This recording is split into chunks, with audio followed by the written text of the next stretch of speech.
ಆ 105 ಕಂಡು ಬರಬೇಕು ಅನ್ನುವಂತ ಒಂದು ವಿಚಾರ ಇದೆ.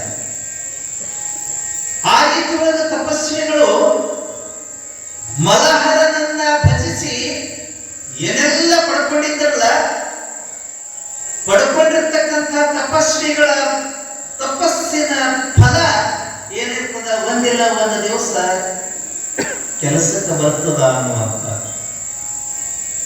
ಅದಕ್ಕ ಶ್ವೇತನ ಮಾಯೆಯೊಳಗ ಬಿದ್ದು ಮೈ ಮನಸ್ಸುಗಳನ್ನ ಕೊಳೆ ಮಾಡಿಕೊಂಡಿದ್ದೇ ವಿನಃ ಮನಸ್ಸಿನಲ್ಲಿರ್ತಕ್ಕಂಥ ಮಲಹರನನ್ನ ಹೊರಗೆ ಹಾಕಿದ್ದಿಲ್ಲ, ಹೊರಗೆ ದುಡಿತಿಲ್ಲ. ಒಂದು ತಿಳ್ಕೊಳ್ರಿ, ನಮಗ ಕಷ್ಟ ಬಂದಾಗ ದೇವರ ಮುಂದೆ ನಿಂತುಕೊಂಡು ಇದ್ಯಾದಿ ದೇವರು ಅಂತ ತಿಳ್ಕೊಂಡು ಎಲ್ಲ ಬೈತೀವಿ ಅಂದ ತಕ್ಷಣ ನಮ್ಮ ಹೃದಯದಿಂದ ದೇವರನ್ನ ಹೊರಗೆ ಹಾಕಿರ್ತಕ್ಕಂಥ ಇತಿಹಾಸನೇ ಇಲ್ಲ. ಮತ್ತು ಒಂದು ಎಲ್ಲೋ ಮೂಲಿ ಒಳಗ ದೇವರು ಇದ್ದೇ ಇರ್ತಾರೆ. ಯಾವುದೋ ಒಂದು ಸಂದರ್ಭದೊಳಗೆ ಹಿಂಗ ಕೂತ್ಕೊಂಡು ಮಾತನಾಡುವಂತ ಸಂದರ್ಭದೊಳಗೆ ದೇವರಿಲ್ಲ ಅನ್ನಕ್ಕಾಗಿಲ್ಲ. ಹಿಂಗ ಒಂದು ಸಲ ಹಿಂಗಾಗಿತ್ತು ನನಗ, ಅವಾಗ ಕಾಪಾಡ್ದ ದೇವ್ರ ಪುಣ್ಯ ಇತ್ತು ಅಂತ ತಿಳ್ಕೊಂಡು ನಾ ಬದುಕಿನೇ ಇವ ಅಂತ ತಿಳ್ಕೊಂಡು ಹೇಳ್ತೀವಿ. ಹಿಂದಿನ ದಿವಸ ಬೈದಿರ್ತೀವಿ ದೇವರಿಗೆ, ಹಿಂದಿನ ದಿವಸ ಬೈದಿರ್ತೀವಿ. ಈ ದಿವಸ ಮಾತನಾಡುವಂತ ಸಂದರ್ಭದೊಳಗೆ ದೇವ್ರ ಪುಣ್ಯ ಇತ್ತು, ಅದಕ್ಕೆ ಬದುಕು ಬಂದಿದ್ದೀನಿ ಅಂತ. ಈಗ ಮನೆಗೆ ಹೋಗುವಾಗ ಒಂದು ಗಟ್ರು ನಾಯಿ ಬೆನ್ನ ಅಂತಂದ್ರೆ ನೀವು ತಪ್ಪಿಸ್ಕೊಂಡ್ರಿ, ಕಡಿಲಿಲ್ಲ, ಇವ್ವ ನನಗ ಕಡಿತಿದ್ದೆ, ಇವ್ವ ರಾಮಲಿಂಗಪ್ಪನ ಕಾಪಾಡ್ದ ಓಡಿ ಹೋಗ್ತು ಅಂತ ತಿಳ್ಕೊಂಡು ನೀವು ಹೇಳ್ಕೊತ ಹೋಗ್ತೀರಿ. ಮತ್ತೆ ಸಿಟ್ಟು ಬಂದಾಗ ರಾಮಲಿಂಗಪ್ಪ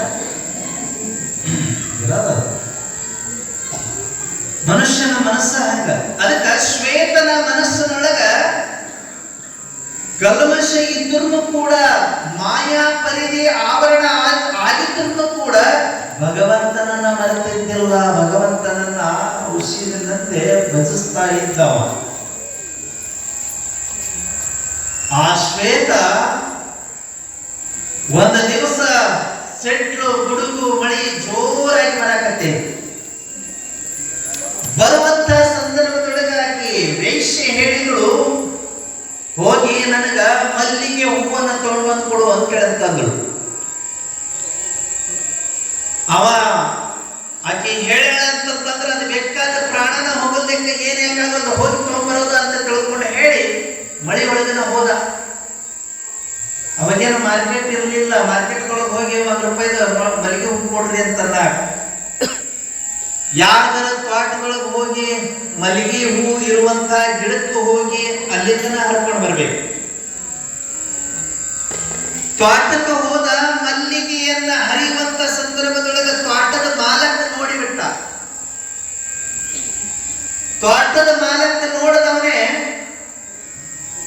ಅವನಿಗೆ ಸಿಟ್ಟು ಬಂತು. ಇವ ಎಷ್ಟು ಸಲ ಬಂದು ಹರ್ಕೊಂಡು ಹೋಗಿ ನಾವು ಗೊತ್ತಿಲ್ಲ, ನಮ್ಮ ತೋಟದೊಳಗೆ ಕಳತನ ಮಾಡಕತ್ತಾನ ಅಂತ ತಿಳ್ಕೊಂಡು ಬೆನ್ ಹತ್ಬಿಟ್ಟು, ಕಳತನ ಮಾಡಕತ್ತಾನ ಅಂತ ತಿಳ್ಕೊಂಡು ಫೋನ್ ತಗೊಂಡು ಬೆನ್ ಹತ್ಬಿಟ್ಟ. ಬೆನ್ ಹತ್ತಿದ ತಕ್ಷಣ ನಾವು ಹೊಡಿತಾನ ಅಂತ ತಿಳ್ಕೊಂಡು ಅನ್ಕೊಂಡು ಮಳಿ ಒಂದು ಬರಾಕತ್ತೈತಿ, ಸಿಟ್ಟು ಹುಡುಗದ ಅವೊಬ್ಬ ಬೆನ್ ಹತ್ಯಾನ. ಇವ್ರು ಇಷ್ಟ್ರ ಮಧ್ಯದೊಳಗೆ ತಪ್ಪಿಸ್ಕೊಂಡು ಓಡಬೇಕು. ಅಂತ ಕೈಯೊಳಗ ಮಲ್ಲಿಗೆ ಹೂಗಳನ್ನ ಹಿಡ್ಕೊಂಡಾನ, ದೊಣ್ಣಿ ಒಳಗ ಅದೇನೋ ಎಲೆಗಳಿಂದ ಮಾಡಿರ್ತಾರ ದೊಣ್ಣೆಗಳನ್ನ, ಆ ದೊಣ್ಣೆ ಒಳಗ ಹೂಗಳನ್ನ ಹಾಕೊಂಡಾನ. ಅವನ ಕೈಯಿಂದ ತಪ್ಪಿಸಿಕೊಂಡು ಬರುವುದರೊಳಗನ ಮುಳ್ಳು ಬೇಲಿ, ಆ ಮುಳ್ಳು ಬೇಲಿನ ಜಂಪ್ ಮಾಡದ. ಜಂಪ್ ಮಾಡಿ ಅತ್ತಾಗ ಬಿದ್ದ. ಎಲ್ಲಿ ಬಿದ್ರು ಅಂತಂದ್ರೆ ಒಂದಿಷ್ಟು ದಪ್ಪ ಅಂದ್ರೆ ಕೊಯ್ಲಿ ಇತ್ತು, ಗಿಡದ ಕತ್ತರಿಸಿರ್ತಕ್ಕಂಥ ಗಿಡದ ಬುಡಚಿ ಕೊಯ್ಲಿ ಇತ್ತು. ಆ ಕೊಯ್ಲಿ ಮೇಲೆ ಎದಿ ಹಚ್ಚಿ ಬಿದ್ದ. ಗಚ್ ಅಂತ ನಾಡ್ತಾನೆ. ಶ್ವೇತನಿಗೆ ಗಚ್ ಅಂತ ನಾಡ್ದು ಗೊತ್ತಾಗ್ತವನಿಗೆ ಎದ್ದೇಳಕ್ಕಾಗಂಗಿಲ್ಲ, ನನ್ನ ಪ್ರಾಣ ಹೋಗ್ತೈತೆ ಅಂತ ತಿಳ್ಕೊಂಡು ಕೈಯಾಗಿನ ದೊಣ್ಣೆ, ಹೂವಿನ ದೊಣ್ಣೆ ಅದು ಕೈಯಾಗಿನ ಜಾರಿ ಚಲ್ಲಿ ಬಿತ್ತು. ಅದು ಎಲ್ಲಿ ಬಿತ್ತು ಅಂತಂದ್ರೆ ಹೇಸಿಗೆ ಮೇಲೆ ಬಿತ್ತು. ಹೇಸಿಗೆ ಮೇಲೆ ಬಿತ್ತು. ಬಿದ್ದಾಗ ಅಂತಾನ ಹೆಂಗ ನೋಡದ ಬಿದ್ದಿತ್ತು, ಅದ್ರ ಮೇಲೆ ಹೇಸಿಗೆ ಮೇಲೆ ಬಿದ್ದಿತ್ತು. ನೋಡಿ ಅಂತಾನವ ಶ್ವೇತ, ನನಗಂತೂ ಒಯ್ದು ಕೊಡಕ್ಕಾಗಲಿಲ್ಲ, ಈಗ ನಾನು ಸಾಯ್ತೀನಿ, ಕೊನೆಯದಾಗಿ ಹೂ ಭಗವಂತನಿಗೆ ಅರ್ಪಿತವಾಗಲಿ ಅಂತ ತಿಳ್ಕೊಂಡು ಶಿವಾರ್ಪಣಮಸ್ತು ಅಂತ ಹೇಳ್ತಂದವ. ಶಿವಾರ್ಪಣಮಸ್ತು. ಅವಾಗ ಅದು ಒಂದು ಶಬ್ದ, ಶಿವ ಅನ್ನುವಂತ ಒಂದೇ ಒಂದು ಶಬ್ದ ಆ ಶ್ವೇತ ಸತ್ತ ಬಳಿಕ ಯಮದೂತರು ಒಯ್ಯಕ್ಕೆ ಬಂದರು ಅವನ್ನ. ಯಮದೂತರು ಒಯ್ಯಕ್ಕೆ ಬಂದ್ರು. ಆ ಯಮದೂತರು ಅವನ್ನ ಮುಟ್ಟಕ್ಕಾಗಲಿಲ್ಲ. ಯಾಕಂತಂದ್ರೆ ಶಿವ ಶಿವ ಅಂತ ಕಳೆದುಕೊಂಡು ಅನ್ನುವಂತಹ ಶಬ್ದ ಅವನ ಮನಸ್ಸಿನೊಳಗ ಯಾವಾಗಲೂ ಸ್ಮರಿಸಿದ್ದ. ಮನಸ್ಸು ಮೈ 2 ಮೈಲಿಗೆ ಆದರೂ ಕೂಡ ಅವ ಶಿವನ ಭಕ್ತಿಯನ್ನ ಬಿಟ್ಟಿದ್ದಿಲ್ಲ. ಬಿಡದೇ ಇದ್ದ ಕಾರಣ ಅವನು ಮುಟ್ಟಕ್ಕಾಗಲಿಲ್ಲ.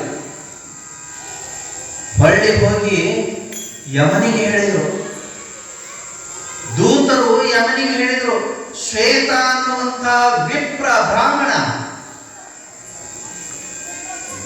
ಜೀವನದೊಳಗ ಶಾಸ್ತ್ರ ವೇದ ಪುರಾಣ ಪ್ರವಚನಗಳನ್ನ ಕಲಿತು ಪೂಜೆಯನ್ನ ಮಾಡಿ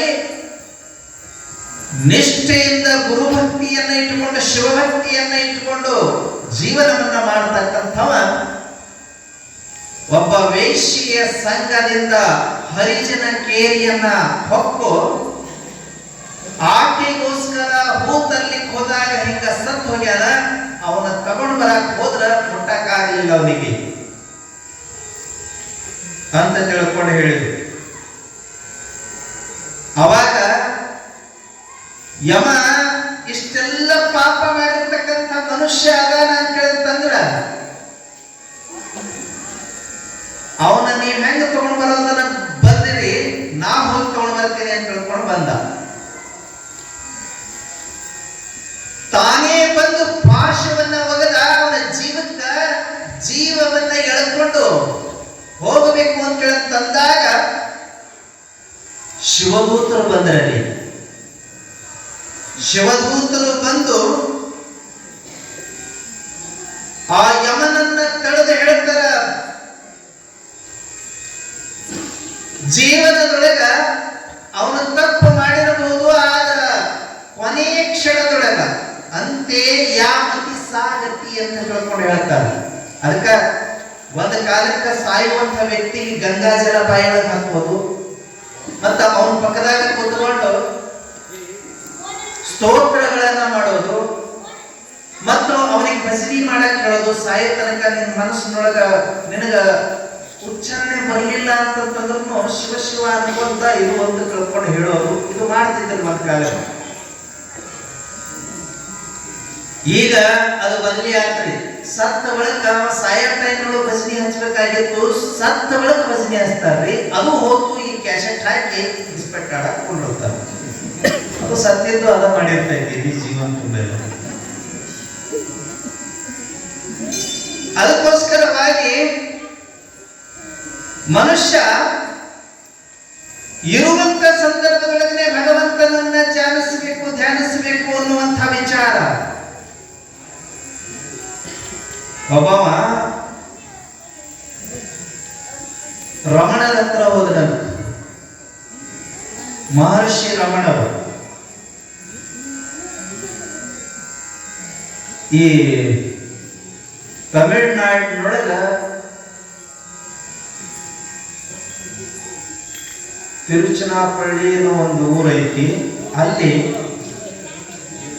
ಒಂದು ಅದ್ಭುತವಾದಂತಹ ದೇವಾಲಯ ಐತಿ, ಅರುಣಾಚಲೇಶ್ವರ ದೇವಸ್ಥಾನ ಅಂತ. ಆ ಅರುಣಾಚಲೇಶ್ವರ ದೇವಸ್ಥಾನ ಪಂಚಭೂತಗಳಲ್ಲಿ ಒಂದು ದೇವಸ್ಥಾನ. 7 ಸುತ್ತಿನ ಒಂದು ಕಾಂಪೌಂಡ್ ಐತಿ. ಅದು ಕ್ವಾಟಿ ಇದ್ದಂಗ ಐತಿ ಕಾಂಪೌಂಡ್. ನಾನು ಒಂದ್ಸಲ ಹೋಗಿದ್ದೀನಿ ಅಲ್ಲಿಗೆ. ಒಳಗ ಅರುಣಾಚಲೇಶ್ವರನ ದರ್ಶನ ಕೂಡ ಮಾಡಿದ್ದೀನಿ. ಪಕ್ಕದೊಳಗನೆ ಪಾರ್ವತಿಯ ದೇವಸ್ಥಾನ ಕೂಡ ಐತಿ. ಅಲ್ಲಿ ರಮಣ ಮಹರ್ಷಿಗಳು ಇದ್ರು. ಅವರು ಯುಕ್ತ ವಯಸ್ಸಿಗೆ ಬಂದಾಗ ಅಲ್ಲೊಂದು ಅರುಣಾಚಲೇಶ್ವರ ದೇವಸ್ಥಾನದ ಹಿಂಭಾಗದೊಳಗ ಒಂದು ದೊಡ್ಡದು ಗುಡ್ಡ ಇತ್ತು. ಅದಕ್ಕೆ ಈಗಲೂ ಕೂಡ ಪ್ರದಕ್ಷಿಣೆ ಹಾಕ್ತಾರ ಜನ, ಗುಡ್ಡಕ್ಕರ ಪ್ರದಕ್ಷಿಣೆ ಹಾಕ್ತಾರೆ. ಯಾಕೆ ಹಾಕ್ತಾರ ಅಂತಂದ್ರೆ ಆ ಪರ್ವತದೊಳಗ ಸಾವಿರಾರು ಜನ ತಪಸ್ವಿಗಳು ತಪಸ್ಸು ಮಾಡ್ತಿದ್ರು ಆಗಿನ ಕಾಲದೊಳಗ. ಆ ತಪಸ್ವಿಗಳನ್ನ ಸುಟ್ಟು ಹೊಡೆದಂಗ ಆಗ್ತದ, ಪ್ರದಕ್ಷಿಣೆ ಹಾಕ್ದಂಗ ಆಗ್ತದ ಅಂತೇಳಿ ಹಾಕ್ತಿದ್ರು. ಈಗಲೂ ಕೂಡ ಅದ. ಈಗ ಸಾವಿರಾರು ಜನ ಎಲ್ಲ ಕಡಿಮೆ ಅದ. ಅಲ್ಲಿ ಅವರು ಒಂದು ಗವಿ ಒಳಗ ತಪಸ್ಸು ಮಾಡ್ತಿದ್ರಂತ್ರಿ. ಸುಮಾರು 100 ವರ್ಷಗಳ ಹಿಂದೆ ತಪಸ್ಸು ಮಾಡ್ತಿದ್ರು. ಒಂದು ಗವಿ ಒಳಗೆ ಇದ್ದಕ್ಕಿದ್ದಂತೆ ಅವರಿಗೆ ತಪಸ್ಸು ಮಾಡ್ಬೇಕು ಅಂತ ಹೇಳಿ ಅನಿಸ್ತಂತ ಒಳಗೆ ಹೋಗಿ ತಪಸ್ಸು ಮಾಡಕ್ ಶುರು ಮಾಡಿದ್ರು. ಆ ಗವಿ ಒಳಗ ದಿನ ಒಂದು ಹುಲಿ ಹೋಗಿ ಮಲ್ಕೊಂತಿದ್ದ. ಊರಾಗಿನ ಜನ ವಿಚಾರ ಮಾಡಿದ್ರಂತ, ಹುಲಿ ಹೋಗಿ ಮಲ್ಕೊಂತೈತಂತಂದ್ರ ಅವನು ತಿಂದ ಬಿಟ್ಟಿರ್ತೈತಿ, ಇನ್ನೇನು ಬದುಕಿರ್ತಾನ ಅವ ಅಂತ ತಿಳ್ಕೊಂಡ್ ಅಂದ್ರ. ಆ ರೀತಿ ಒಳಗ 3 ವರ್ಷ ಇದ್ರಂದ್ರೆ ಅಲ್ಲಿ ಒಳಗೆ ಗವಿ ಒಳಗೆ ರಮಣ ಮಹರ್ಷಿ. 3 ವರ್ಷದ ನಂತರ ಒಂದ ಸಲ ಯಾರೋ ಒಂದಿಷ್ಟು ಜನ ಒಳಗ ನೋಡಂಗಡಿ ಹುಲಿ ಇಲ್ಲ ಅಂತ ತಿಳ್ಕೊಂಡು ಅವನ ಶವ ಎಲಬು ಪಲವು ಸಿಗುತ್ತಾವೇನೋ ನೋಡಂಗಡಿ ಅಂತ ತಿಳ್ಕೊಂಡು ಕುತೂಹಲ ರೀ. ಇಲ್ಲೇ ಇರ್ತಿದ್ದ, ಇದ ಕವ್ಯಾಗ ಇರ್ತಿದ್ದ, ಹಿಂಗ ಮಾತಾಡ್ತಾ ಇರ್ತಾರ. ಒಳಗ್ ಹೋಗಿ ನೋಡದಾಗ ತಪಸ್ಸಿಗೆ ಕೂತ್ಕೊಂಡಿದ್ದ. ಏನಾಗ್ತಿತ್ತು ಅಂತ ಹೇಳಿರ್ತಂದ್ರೆ ತನ್ನ ಪಾಡಿಗೆ ತಾನು ತಪಸ್ಸು ಮಾಡ್ತಿದ್ದ. ಹುಲಿ ಪಾಡಿಗೆ ಹುಲಿ ತನ್ನ ಪಾಡಿಗೆ ತಾನು ಮಲ್ಕೊಂತಿತ್ತು. ತನ್ನ ಪಾಡಿಗೆ ತಾನು ಬೇಟೆ ಹುಡ್ಕೊಂಡು ಎದ್ದು ಹೋಗ್ತಿತ್ತು, ಮತ್ತೆ ಹೊಳೆ ಬರ್ತಿತ್ತು, ಅಲ್ಲೇ ಮಲ್ಕೊಂತಿತ್ತು. ಆದ್ರೆ ರಮಣ ಮಹರ್ಷಿಯನ್ನ ಮುಟ್ಟಿದ್ದಿಲ್ಲ. ಆ ರಮಣ ಮಹರ್ಷಿ ಮುಂದೆ ಒಂದು ಸಣ್ಣ ಗುಡಿಸಲ ಕಟ್ಟಿಕೊಂಡು ಮೈಯ ಮೇಲೆ ಬಟ್ಟಿ ಇಲ್ದಂಗ ಒಂದು ಕೈಪ ಒಂದು ಇಟ್ಟುಕೊಂಡು ಭಕ್ತರನ್ನ ಉಪದೇಶ ಮಾಡ್ಕೊಂಡಿರ್ತಿದ್ದ. ಸಾವಿರಾರು ಜನ ಭಕ್ತರು ಇರ್ತಿದ್ರು ಅವರು ರಮಣ ಮಹರ್ಷಿ. ಒಂದ್ ದಿವಸ ಒಬ್ಬ ಯುವಕ ಬಂದ ರಮಣನ ಹತ್ರ. ಯುವಕ ಬಂದು ಹೇಳ್ದ, ನಾನು ಈ ಕ್ಷಣದೊಳಗೆ, ಈ ತಕ್ಷಣದೊಳಗೆ ನಾನು ದೇವ್ರು ನೋಡ್ಬೇಕು, ದೇವ್ರು ತೋರಿಸ್ರಿ ಅಂತ. ಕೆಲವೊಬ್ರು ಇರ್ತಾರೆ ಸವಾಲ್ ಹಾಕ್ತಾರ, ದೇವ್ರು ನೋಡಿರಿ, ನೀವು ನೋಡಿದ್ರೆ ನಮಗ್ ತೋರಿಸ್ರಿ, ನಮ್ಗೆ ಯಾಕೆ ಕಾಣಂಗಿಲ್ಲ, ನಿಮ್ಗೆ ಅಷ್ಟೇ ಯಾಕೆ ಕಾಣ ಕೇಳೋರು ಇರ್ತಾರೆ. ಅದಕ್ಕೆ ಶಾಲೆ ಒಳಗ ಒಬ್ಬ ಮಾಸ್ತರ ಪಾಠ ಮಾಡುವಾಗ ಈ ದೇವರ ವಿಷಯ ಬಂದಾಗ ಬಹಳ ಸ್ಟ್ರಾಂಗ್ ಆಗಿ ನಿರೂಪಣೆ ಮಾಡಿದನಂತ. ದೇವರೇ ಇಲ್ಲ, ದೇವರಿದ್ದನಂತಂದ್ರೆ ಯಾರಿಗಾರ ಕಾಣಿಸ್ತಿದ್ದ ಜಗತ್ತಿನೊಳಗೆ. ದೇವ ಇಲ್ಲ, ಅದ್ರ ಸಲುವಾಗಿ ಕಾಣವಲ್ಲ. ಅವಾಗ ಒಬ್ಬ ಹುಡುಗಿ ಯಾಕೆ ನಿಂತ್ಕೊಂಡು ಹೇಳಿದಂತ, ನಿಮ್ಗೆ ಬುದ್ಧಿ ಇಲ್ಲ ಅಂದ. ಅದೇನಿಲ್ಲ ಅಂತ ಹೇಳ್ತಾನೆ. ಇದು ತೋರ್ಸಲ್ಲ, ಬುದ್ಧಿ ಇಲ್ಲ. ಅದೇ ತೋರ್ಸಕ್ ಬರ್ತೈತಿ ಏನ್ ಕೇಳ್ತಂದ. ಬುದ್ಧಿ ತೋರ್ಸಕ್ ಬರಂಗಿಲ್ಲ ಅಂದ್ರೆ ನೀವು ಬುದ್ಧಿ ಇಲ್ಲ ಅಂತ ಹುಡುಗ. ಬುದ್ಧಿ ತೋರ್ಸಕ್ ಬರ್ತೈತ, ಬಳಕೆ ಮಾಡ್ಕೊಳ್ಳೋದು, ಬುದ್ಧಿವಂತಿಕೆಯನ್ನ ಬಳಕೆ ಮಾಡ್ಕೊಳ್ಳೋದು ಅಷ್ಟೇ. ಬುದ್ಧಿ ಇದು ಬುದ್ಧಿ ಅಂತ ತಿಳ್ಕೊಂಡು ತೋರ್ಸಕ್ ಬರಂಗಿಲ್ಲ. ಇದು ಬುದ್ಧಿ ಇದ್ದು ಬಳಕೆ ಮಾಡ್ಕೊಳ್ಳೋದು ಅಷ್ಟೇ ಗೊತ್ತಾಗಿರ್ತದ. ಬುದ್ಧಿ ಐತಿ ಅಂತ ತಿಳ್ಕೊಂಡು ತೋರ್ಸಕ್ ಹೆಂಗ ಆಗೋದಿಲ್ಲೋ ಅದೇ ರೀತಿ ಒಳಗೆ ದೇವ್ರು ಇರ್ತಾನ, ಅದನ್ನ ತೋರ್ಸಕ್ ಆಗಂಗಿಲ್ಲ.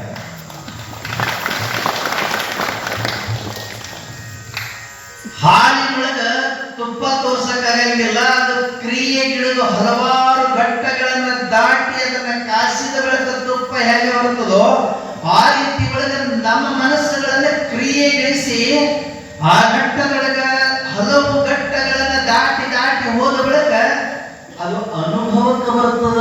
ದೇವರು ಅನ್ನುವಂಥದ್ದು ಕಾಣಂಗಿಲ್ಲ ಅನ್ನುವಂಥದ್ದನ್ನ ಸ್ಪಷ್ಟಗೊಳಿಸಿದ್ದಾರೆ. ಸನಾತನ ಧರ್ಮದಲ್ಲಿ ನಮ್ಮ ಶಾಸ್ತ್ರಗಳು ಇದನ್ನು ಸ್ಪಷ್ಟಗೊಳಿಸಿದ್ದಾರೆ. ದೇವರು ಅನ್ನುವಂಥದ್ದು ವ್ಯಕ್ತಿ ರೂಪದೊಳಗಿಲ್ಲ.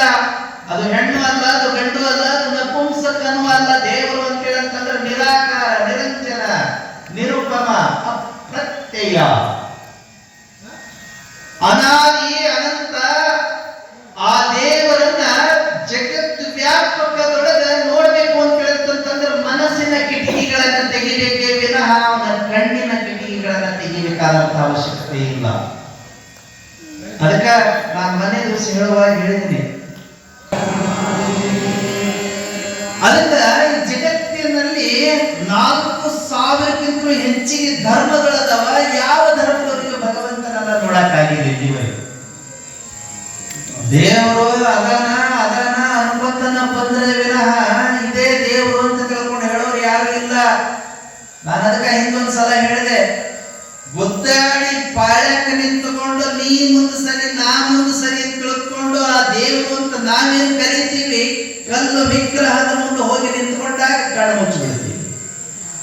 ಅದನ್ನು ನೋಡಕ್ಕೆ ಅಷ್ಟು ಹೋರಾಟ ಮಾಡಿ ಹೋಗಿದ್ದೇನೆ.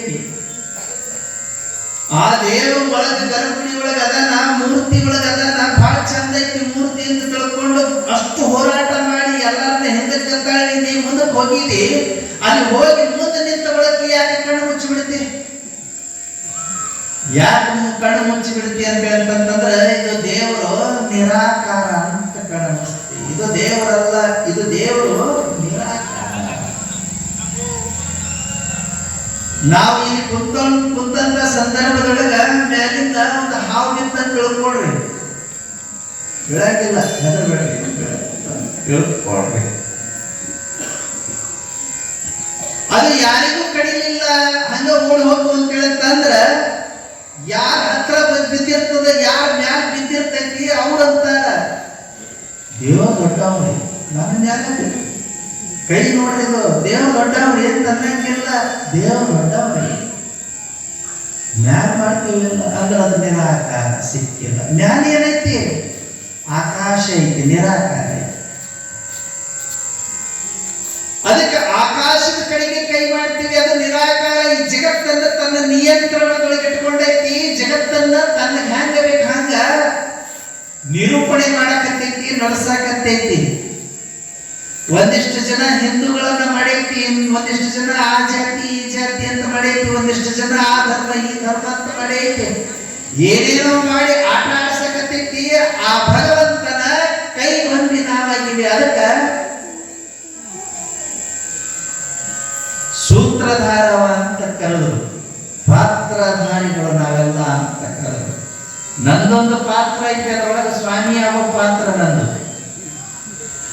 ನಿಮ್ಮದು ಹೆಣ್ಮಕ್ಳಾಗೋ ಪಾತ್ರ, ಇವ್ರದ್ದು ಗಂಡು ಮಕ್ಕಳಾಗೋ ಪಾತ್ರ, ನಂದು ಸ್ವಾಮಿ ಆಗೋ ಪಾತ್ರ, ಇನ್ನೊಬ್ಬ ಭಿಕ್ಷುಕನಾಗೋ ಪಾತ್ರ, ಮತ್ತೊಬ್ಬರು ಶ್ರೀಮಂತನಾಗೋ ಪಾತ್ರ. ಪಾತ್ರಗಳನ್ನ ನಿಭಾಯಿಸಕತ್ತೀವಿ. ಅವ ಪಟ್ಟಿರ್ತಕ್ಕಂಥ ಕೆಲಸವನ್ನ ಮಾಡಕತ್ತೀವಿ ಅಷ್ಟೇ. ಅವನನ್ನ ನೋಡಕ್ ಆಗಂಗಿಲ್ಲ ಅವರು. ಅದಕ್ಕ ಯಮ ಬಂದು ಶ್ವೇತನ ಕೊರಳಿಗೆ ಪಾಶವನ್ನ ಹಾಕಿ ಎಳಿಬೇಕು ಅಂತ ತಂದಾಗ ಅವನು ಅಂತೆ ಯಾಮತಿ ಸಾಗತಿ ಕೊನೆಯ ಕ್ಷಣದೊಳಗ ಶಿವಾರ್ಪಿತ ಅಂತ ತಿಳ್ಕೊಂಡು ಹೂವನ್ನ ಚೆಲ್ಲಿದ. ಅದಕ್ಕೆ ಅವನು ನಿನ್ನ ಕರ್ಕೊಂಡು ಹೋಗಕ್ ಆಗಂಗಿಲ್ಲ, ನೀನ ಅವನ್ನ ಕರ್ಕೊಂಡು ಹೋಗಕ್ಕ ಯೋಗ್ಯನಲ್ಲ ಅಂತ ತಿಳ್ಕೊಂಡು ಆ ದೇವಲೋಕದಿಂದ ಬಂದಿರತಕ್ಕಂಥ ಶಿವದೂತರು ಹೇಳಿದ್ರು ಆ ರೀತಿ ಒಳಗೆ. ಅದಕ್ಕ ಶಿವದೂತರು ಹೇಳಿದ ಬಳಿಕ ಇವು ಮಾಡಿರ್ತಕ್ಕಂಥ ಪಾಪ ಬಹಳ ಐತಿ. ಈ ಪಾಪಕ್ಕ ಇವನಿಗೆ ಸಿಗಬೇಕಾಗಿರ್ತಕ್ಕಂಥದ್ದು ಯಾವುದು ಲೋಕ ಅಂತ ಹೇಳಂತಂದ್ರ ಇವನಿಗೆ ಯಮಲೋಕನೇ ಸಿಗಬೇಕು. ಯಮಲೋಕಕ್ಕೆ ಕರ್ಕೊಂಡು ಹೋಗ್ಬೇಕು ಅಂತ ತಿಳ್ಕೊಂಡಂತಂದಾಗ ಬಸವಪ್ಪಗಳು ಹೇಳ್ತಾರೆ ನೋಡ್ರಿ, ಚೇಳಿಂಗೆ ಬಸುರಾಯಿತ್ತೆ ಕಡೆ. ಚೇಳು ಒಂದು ಸಲ ಹೊಟ್ಟೆ ಹಾಕು ಅಂತ ಹೇಳ್ತಂತಂದ್ರ ಅದು ನ್ಯಾಚುರಲ್ ಆಗಿ ಎಲ್ಲಾ ಪ್ರಾಣಿಗಳು ಮರಿ ಹಾಕುವಂತೆ ಹಾಕಂಗಿಲ್ಲ. ಅದು ಹೊಟ್ಟೆ ಆಗಿರ್ತಕ್ಕಂಥ ಮರಿಗಳು ತತ್ತಿ ಇಡಂಗಿಲ್ಲ. ಮರಿಗಳು ಹೊಟ್ಟಿ ಸೀಳಿ ಹೊರಗೆ ಬರ್ತಾವ. ಹೊಟ್ಟಿ ಸೀಳಿ ಹೊರಗೆ ಬರ್ತಾವ. ಹೊಟ್ಟಿ ಸೀಳಿ ತಾಯಿಯ ಹೊಟ್ಟಿ ಸೀಳಿ ಹೊರಗೆ ಬಂದ್ರ ತಾಯಿ ಬದುಕ್ತದ, ಸತ್ತ ಹೋಗಿರ್ತೈತೆ. ಅದಕ್ಕೆ ಚೇಳಿಂಗೆ ಬಸುರಾಯಿತ್ತೆ ಕಡೆ ಕೊನೆಯದು. ಬಾಳೆಗೆ ಫಲವಾಯಿತ್ತೆ ಕಡೆ. ಒಂದು ಬಾಳೆ ಗಿಡಕ್ಕೆ ಒಂದು ಬಲಿ ಬಿಡುತ್ತು ಅಂತ ಹೇಳ್ತಂದ್ರೆ ಅದ ಕಡೆ ಮತ್ತೆ ನೆಕ್ಸ್ಟ್ ಬಾಳೆಹಣ್ಣು ಬಿಡಂಗಿಲ್ಲ. ಅದೇ ರೀತಿ ಒಳಗ ಶರಣರಲ್ಲಿ ಕಾದುವ ಓಲೆ, ರಣರಂಗದಲ್ಲಿ ಕಾದುವ ಓಲೆಕಾರನಿಗೆ ಓ ಸಲ್ಲಿಸುತ್ತೆ ಕಡೆ. ಅಂದ್ರ ರಣರಂಗಕ್ಕೆ ಹೋಗಿ ಯುದ್ಧ ಮಾಡ್ತಕ್ಕಂಥವನಿಗೆ ಅವ ಏನು ಹೋಗಿ ನಿಂತುಕೊಂಡಾನ ಯುದ್ಧ ಮಾಡತಕ್ಕಂಥ ಶತ್ರುವಿನ ಜೊತೆಗೆ ಅದೇ ಕಡೆ ಅವ ಬದುಕಿ ಬರ್ತಾನ ಅನ್ನೋದು ಗ್ಯಾರಂಟಿ ಇರಂಗಿಲ್ಲ. ಮಾಡುವ ಭಕ್ತನಿಗೆ ಮನಹೀನವಾದರೆ ಅದೇ ಕಡೆ ಕೂಡಲ ಸಂಗಮ ದೇವ ಮನಸ್ಸು ಹೀನ ಆಯ್ತು ಅಂತ ಹೇಳ್ತಂದ್ರ ಮಾಡಿರ್ತಕ್ಕಂಥ ಭಕ್ತಿ ಒಳಗ ಕಡಿಮೆ ಆಯ್ತು ಅಂತಂದ್ರ ಏನು ಇಟ್ಕೊಳ್ಳಿಲ್ಲ ಅಂತಂದ್ರ ಅದು ಕಡೆ ಆಗ್ತದ. ಆದ್ರೆ ಶ್ವೇತ ಇಟ್ಟುಕೊಂಡ ಭಕ್ತಿಯನ್ನ ಇಟ್ಟುಕೊಂಡ ಆ ಮನಸ್ಸಿನ ಒಂದು ಮೂಲೆ ಒಳಗೆ ಭಗವಂತನ ಬಗ್ಗೆ ಆಸಕ್ತಿ ಇತ್ತಲ್ಲ, ಆಸಕ್ತಿ ಆ ಶ್ವೇತನನ್ನ ಶಿವಲೋಕಕ್ಕೆ ಕರ್ಕೊಂಡು ಹೋಗುವಂಗ ಮಾಡಿತು ಅಂತನ್ನುವಲ್ಲಿಗೆ ಈ ಪುರಾಣದೊಳಗ ಪ್ರೌಢವತಿ ಗುರುಭಕ್ತಾಂಡಾರಿಗೆ ಒಂದು ಕಥೆಯನ್ನ ಹೇಳಿದರು. ಗುರುಭಕ್ತಾಂಡಾರಿಗೆ ಈ ಚರಿತ್ರೆಯನ್ನ ಹೇಳುವ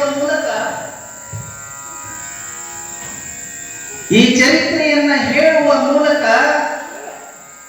ವೇಶ್ಯೆಯ ಸಂಘ ಮಾಡಿದ್ರ ಪಾಪ ಉಂಟಾಗ್ತದಪ್ಪ. ಅದಕ್ಕ ವೇಶ್ಯೆಯ ಸಂಘ ಮಾಡಬೇಡ, ಶಿವಭಕ್ತಿಯನ್ನ ಮಾಡು ಅಂತ ತಿಳ್ಕೊಂಡು ಹೇಳಿದ್ರು. ನೀನು ಶಿವಲೋಕಕ್ಕೆ ಹೋಗಬೇಕು ಅಂತ ಹೇಳಿದ್ರೆ ಶಿವಭಕ್ತಿನೇ ಮೂಲ ಆಗಿರ್ತದ, ಆ ಶಿವಭಕ್ತಿಯನ್ನ ಮಾಡು ಅಂತ ತಿಳ್ಕೊಂಡು ಹೇಳಿದ್ರು. ಆ ರೀತಿ ಒಳಗ ಶಿವಭಕ್ತಿಯನ್ನ ಮಾಡಿ ಈ ನರಜನ್ಮದಿಂದ ಪಾವನನಾಗಿ ಶಿವಲೋಕಕ್ಕೆ ಹೋಗ್ತಕ್ಕಂಥವನಾಗು ಅಂತ ತಿಳ್ಕೊಂಡು ಹೇಳಿದ್ರು. ಮತ್ತೊಂದು ಚರಿತ್ರೆಯನ್ನ ಹೇಳಿದ್ರು. ಇನ್ನೊಬ್ಬ ಶಿವಭಕ್ತನಿದ್ದ, ಮಲಹರನ ಭಕ್ತನಿದ್ದ. ಅವನ ಹೆಸರು ಮಲುಹಣ ಅಂತ ತಿಳ್ಕೊಂಡು. ಡಿಗ್ರಿ ಒಳಗೆ ಏನೋ ಐತಿ ಮಲುಹಣ ಮಲುಹಣಿಯ ಕತೆ. ನಾನು SLC ಅಷ್ಟಕ್ಕ ಮುಗಿಸಿದಕ್ಕ ಮುಂದೆ ಗೊತ್ತಾಗಿದೆ. ಒಟ್ಟು MA ಕೈತೋ ಗೊತ್ತಿಲ್ಲ, ಮಲುಹಣ ಮಲುಹಣಿಯ ಕತೆ ಐತಿ. ಮಲುಹಣ ಅನ್ನುವಂಥ ಒಬ್ಬ ಶಿವಭಕ್ತ, ಶ್ರೇಷ್ಠ ಶಿವಭಕ್ತ, ಒಂದು ದಿವಸ ವೈಶ್ಯೆಯ ಮಗಳಾಗಿರ್ತಕ್ಕಂಥ ಮಲುಹಣಿಯನ್ನ ನೋಡದ, ಅನುರಕ್ತನಾದ. ಮುಂದೆ ಅವಳ ಮನೆಯೊಳಗನೆ ಕೆಲಸ ಮಾಡಿಕೊಂಡು ಉಳ್ಕೊಂಡ. ಒಂದು ದಿವಸ ಮಲುಹಣಿಯ ತಾಯಿ ವಿಚಾರ ಮಾಡಿದ್ರು, ನನ್ನ ಮಗಳು ಇವನ ಜೊತೆಗೇನೆ ಉಳ್ಕೊಂಡ್ರು ಅಂತ ಹೇಳಂತಂದ್ರೆ ಏನು ಕಾಣಂಗಿರಲ್ಲ, ಸಾಹುಕಾರಿಕೆ ಶ್ರೀಮಂತಿಕೆ ಬೇಕು, ನನ್ನ ಮಗಳು ಒಂದಿಷ್ಟು ಶ್ರೀಮಂತಿಕೆಯನ್ನ ಅನುಭವಿಸ್ಬೇಕು, ನಾನು ಅನುಭವಿಸ್ಬೇಕು, ನನ್ನ ಮಗಳನ್ನ ಮುಂದಿಟ್ಟುಕೊಂಡು ಒಬ್ಬ ಶ್ರೀಮಂತ ಹುಡುಗನ್ನ ತಗೊಂಡು ಬಂದು ನನ್ನ ಮಗಳನ್ನು ಕೊಟ್ಟು ಮದುವೆ ಮಾಡಬೇಕು ಅಂತ ವಿಚಾರ ಮಾಡಿದ್ರು. ಅದಕ್ಕಾಗಿ ಒಂದು ಹೊರಗೆ ಹಾಕಬೇಕು, ಮಲುಹಣನನ್ನ ಹೊರಗೆ ಹಾಕಿದ್ರೆ ಒಬ್ಬ ಹುಡುಗನ ತಗೊಂಡು ಬಂದು ಮದುವೆ ಮಾಡಕ್ ಆಗ್ತದೆ, ಅಂದ್ರೆ ಆಗಂಗಿಲ್ಲ ಅಂತ ವಿಚಾರ ಮಾಡಿ